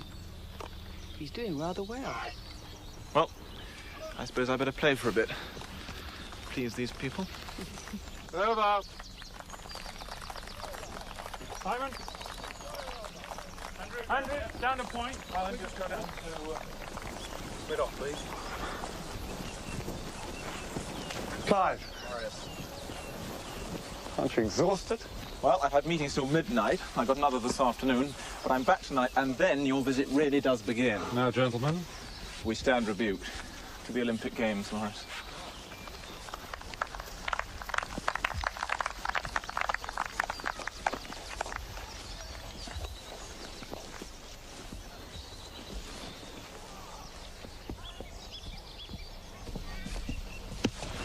Yes? Take him, Simon! No, wait. Sorry, Morris. Sorry. Get it in, Andy! Take off!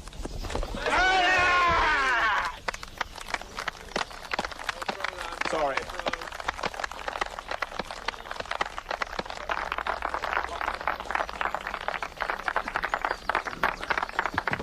Well played, Mr. Hall.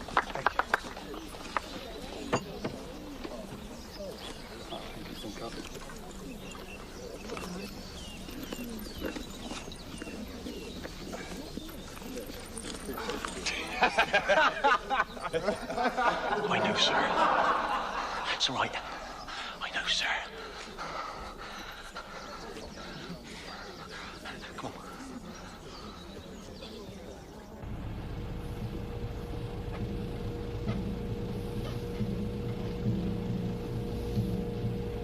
What sort of man was that keeper of yours who captained us? Scudder? Well, he's a little bit smart, but Anne would say I'm being unfair. You can't expect our standard of honesty in servants. What sort of background did he have? Let's see, wasn't his father the butcher at Osmington? Yes, I think so. Is your head feeling rotten again? Putrid. I do wish you'd think of Pendersley as your second home. Just treat it like an hotel. Come and go when you like. Doesn't matter if I'm home or not. Anne feels as I do.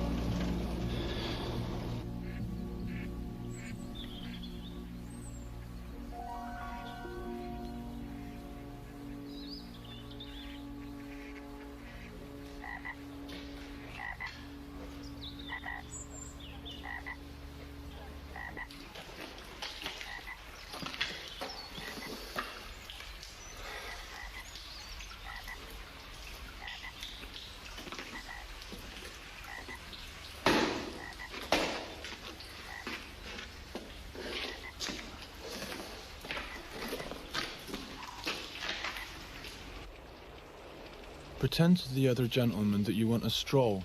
It's easily managed. Then come down to the boathouse. Dear sir, let me share with you once before leaving old England. It's not asking too much.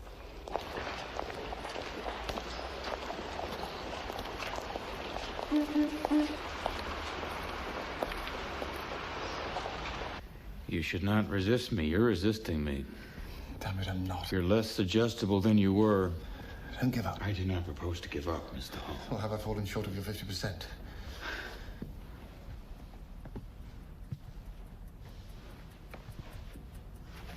I needn't remind you that your sort were once put to death in England.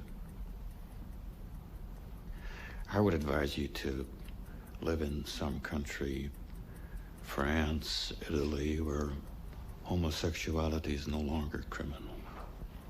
Would it ever be like that in England? England has always been disinclined to accept human nature. I've not told you the whole truth.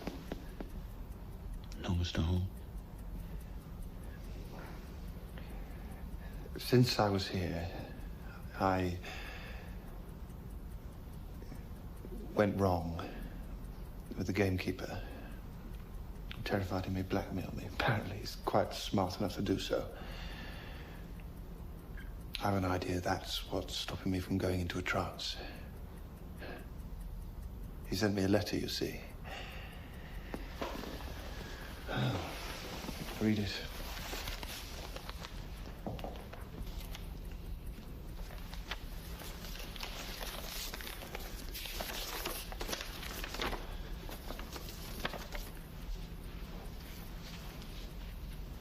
Come to the boathouse. I have key and will let you in. No doubt he has a duplicate key. And an accomplice waiting up at the house. I, since cricket match, too long to place both arms around you and share with you the above now seems sweeter than words can say. Mind and right if you don't come, for I get no sleep waiting, so come without fail to boathouse, Pendesley, tomorrow night. Yours respectfully, Alex Scudder, gamekeeper to C. Durham, Esquire. I'm walking on a volcano. He's an uneducated man, but he's got me in his power. Will he have a case in court, do you think? I'm no lawyer, Mr. Hall. You'd have to consult your solicitor. My children playing overhead.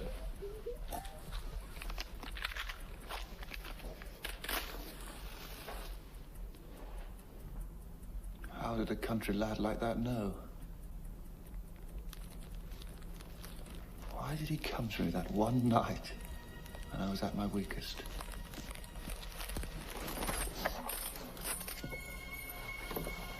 There we are, sir.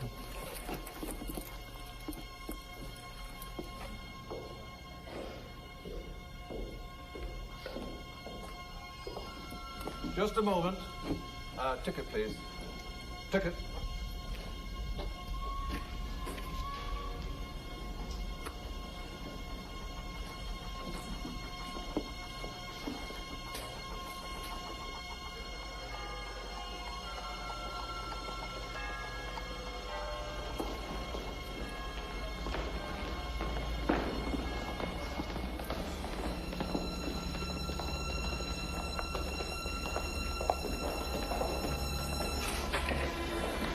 Morris, what brings you to London, Scudder?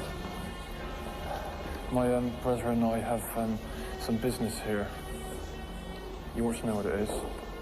I'll be with you in a few minutes. Let me just have a word with Scudder here. Something's up with the mission. Scudder, is it? Alec, you're a dear fellow, you said. You did? What mission? Are you ashamed to be seen with me? You're not glad, anyway. Don't say you are. So I'm glad.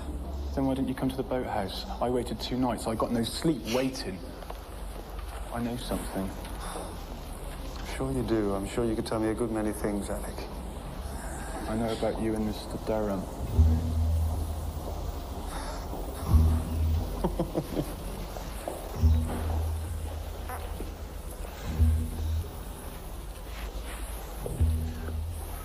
This is your office, is it? What do you do here? But you shouldn't treat me like a dog. You was just amusing yourself. I've never come like that to a gentleman before. You said call me Morris, but you never even wrote to me. You made a fool of me, and I can make you sorry for it.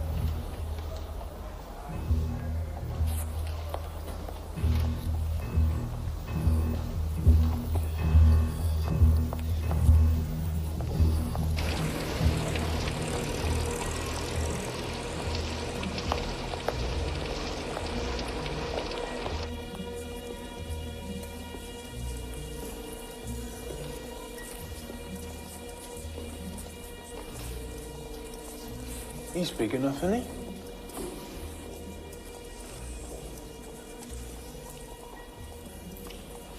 Well, he must have owned wonderful machinery to make a thing like that. I expect so.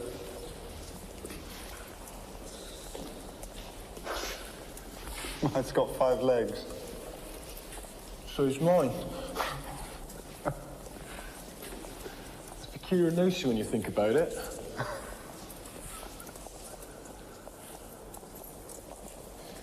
It won't do, Mr. Hall.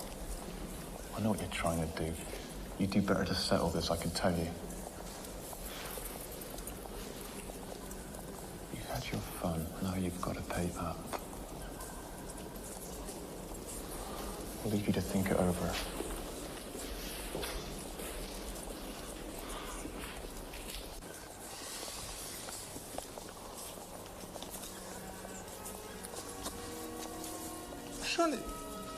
Surely you're an old boy at Mr. Abrams' school.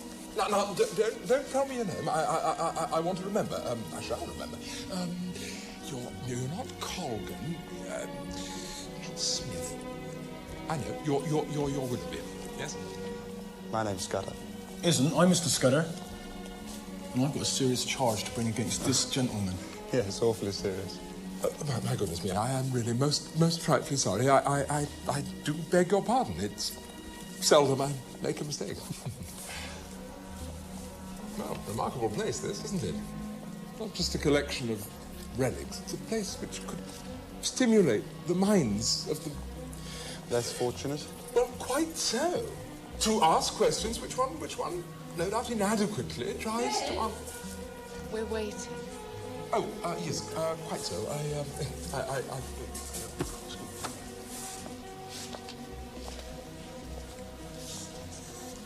Extraordinary thing. I shan't trouble you any further. Where are you going with your serious charge? Well, I don't know what came over You me. blackmailed me. No, sir, no. You didn't. Morris, listen. Morris, am I? Well, you called me Alec. I'm as good as you. I don't find you are. By God, if you'd spit on it, I do see I'd have broken you. Might have cost me hundreds, but I've got them. And the police always back my sword against yours. As good as I.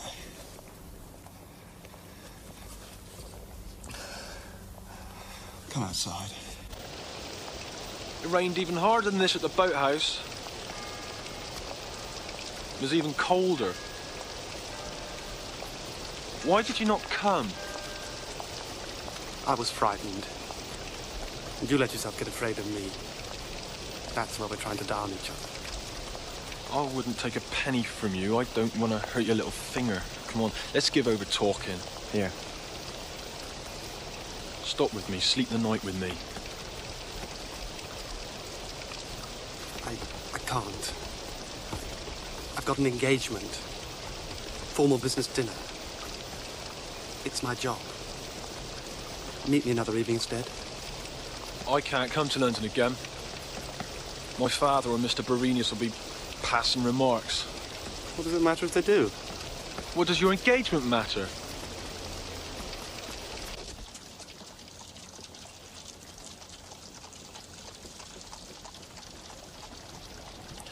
First time I seed you, I thought, I wish I had that one. Under the so. The only good thing to happen to me at Pendersley. Scudder, do this. Scudder, do that. The old lady, she says, oh, would you most kindly of your goodness post this for me? What's your name? What's your name? Every day for bloody 18 months I went up to that front porch for orders and the old bitch don't even know my name. I said to her, what's your name? Fuck your name.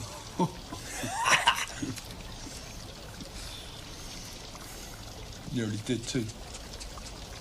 Wish I had. And you, £2 to come to the boathouse. Poor my man, 5 shillings not good enough for you, huh? You'd no idea how you nearly missed getting me.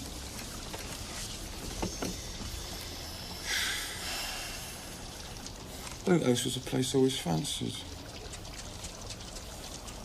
Still got the key now, matter of fact. we'll meet in your boathouse yet. No, we won't.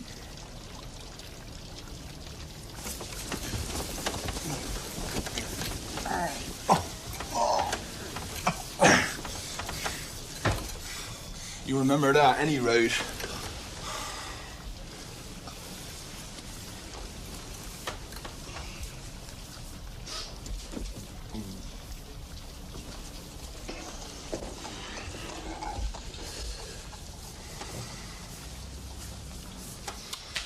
Tomorrow's Thursday. Friday's packing.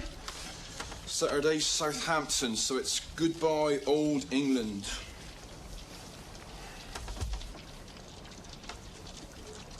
You mean that you and I shan't meet again after now? That's right, you got it quite correct. Stay with me. Stay? It's my boat? You daft? All the bloody rubbish. Order me about again, you would. There's a chance in 1,000 we met. You know it. Why don't you stay? Stay with you? How? And where? With your ma? Oh, yeah. What would she say if she saw me? All rough and ugly the way I am. My people wouldn't take to you one bit. And I don't blame them either. And how would you run your job, I'd like to know? I shall chuck it. But your job in the city? What gives you money and position? You talk like a man who's never had to earn his living. You can do anything. Once you know what it is, we can live without money, without people. We can live without position. We're not fools. We're both strong. There'd be some place we could go.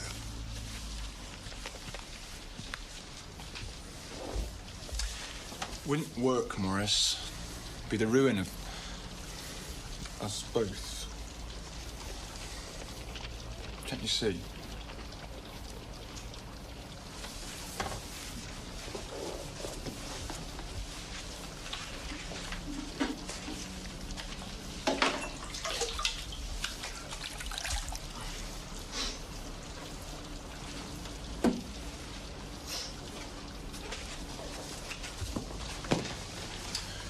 Well, I'm off.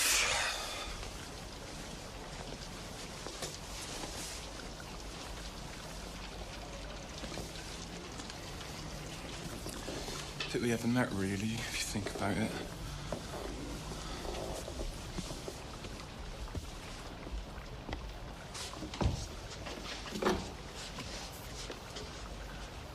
You paid for this room in advance, didn't you? And then they won't stop me downstairs or anything. You'll be all right.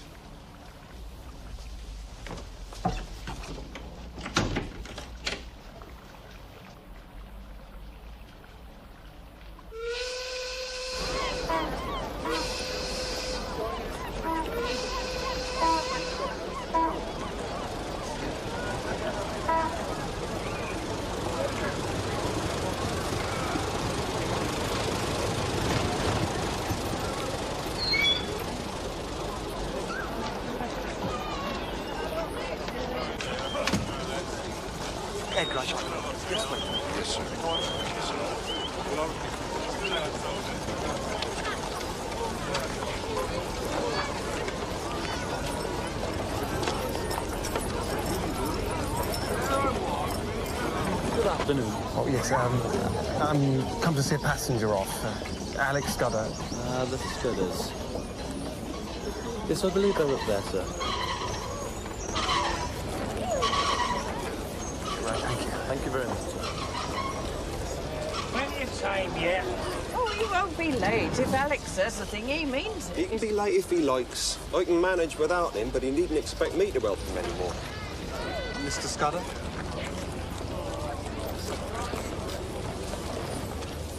You must be Alex Scudder's brother. I've come to see him off. Alec ain't aboard yet, but his kit is. Interested to see his kit? No, don't worry. I'll just wait with you, if I may. My name's Morris Hall.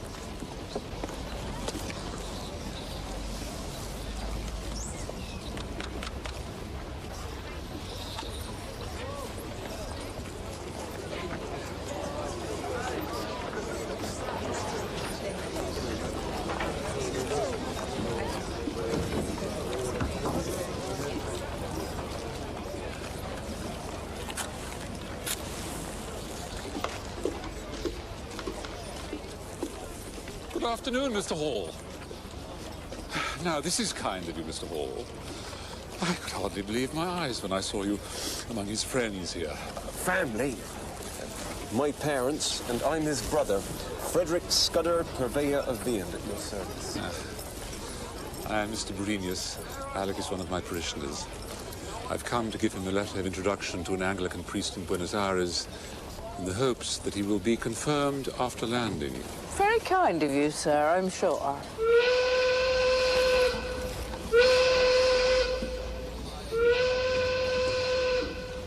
How did you know so precisely when the boat sailed?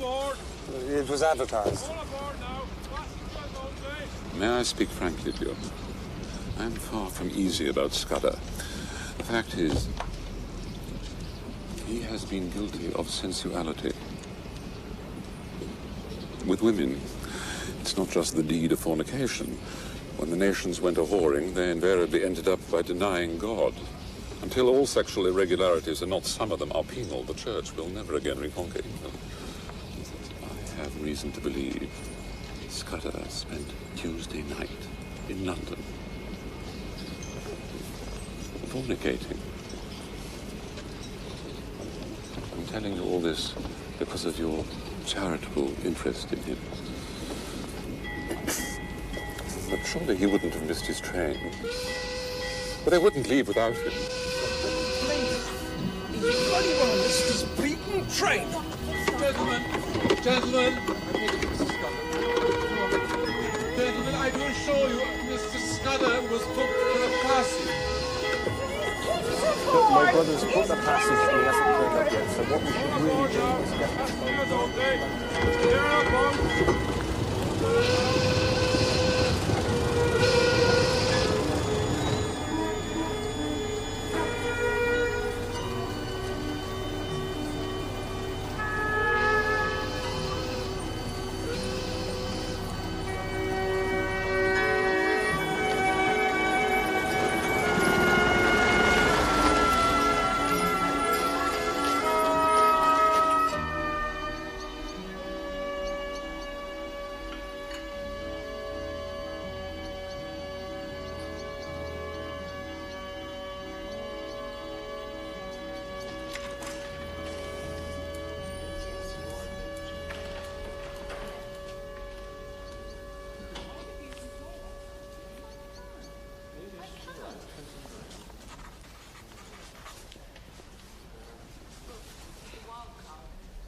Clive? Don't tell Anne I'm here. I've only a few minutes. I mean, look here, man, that's fantastic. She'll be furious if you don't stay the night. Morris, I hope nothing's wrong. Pretty well everything. You'd think so.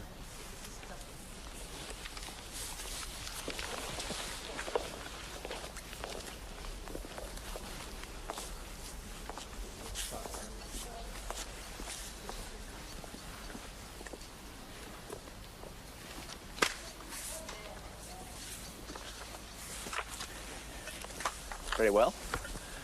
I'm at your service. My advice, though, is to sleep here tonight and ask Anne in the morning. Where a woman is in question, it's always better to ask another woman.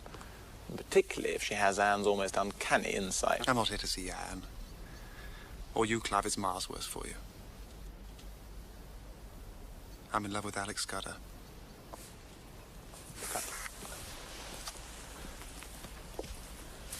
What a grotesque announcement.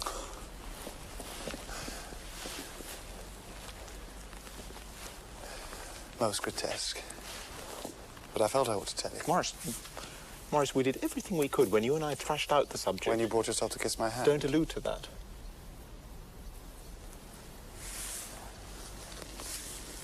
Come in here.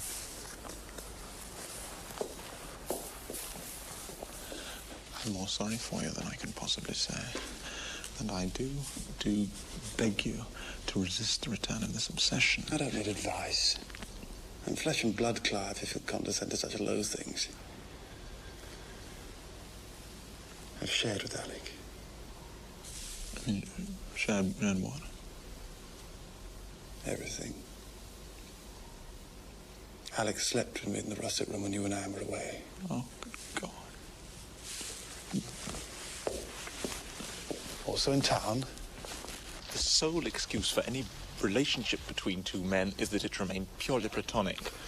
Surely we agreed that. I don't know. I've come to tell you what I did. Well, Alec Scudder is in point of fact no longer in my service. In fact, he's no longer in England. He sailed for Buenos Aires this very day. Didn't. He sacrificed his career for my sake. Without a guarantee. I don't know whether that's platonic of him or not. But it's what he did. Scudder missed his boat? Or is she going mad? May I ask if you intend to pursue...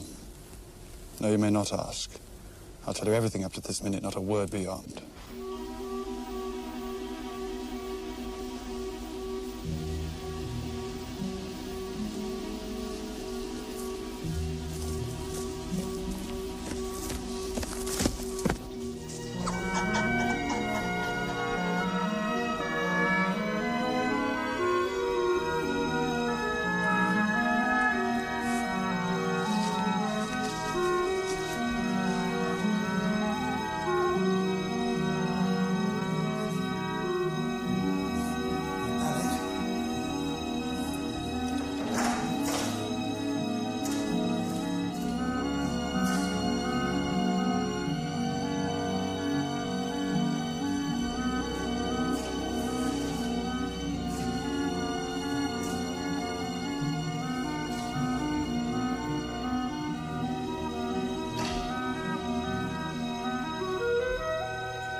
You got the wire then?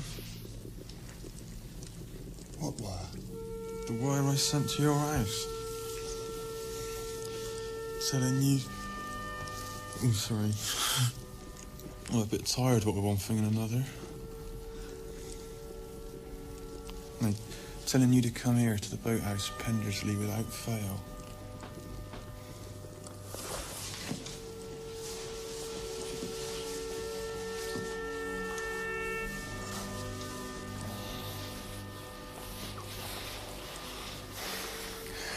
Shan't never be parted. It's finished.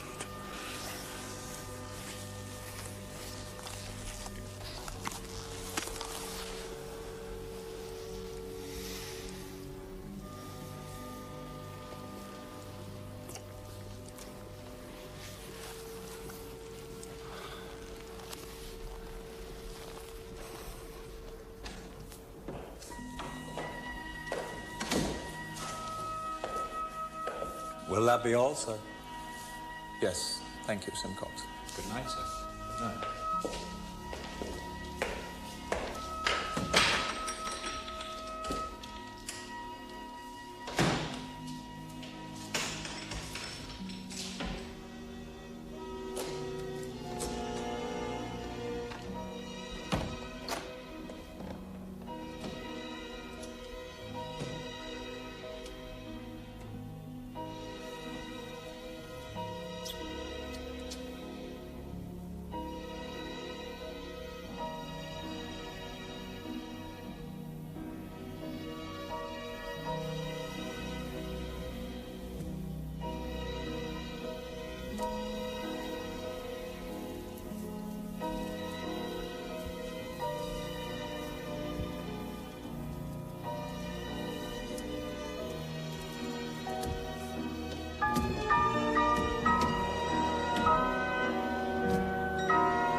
Who are you talking to?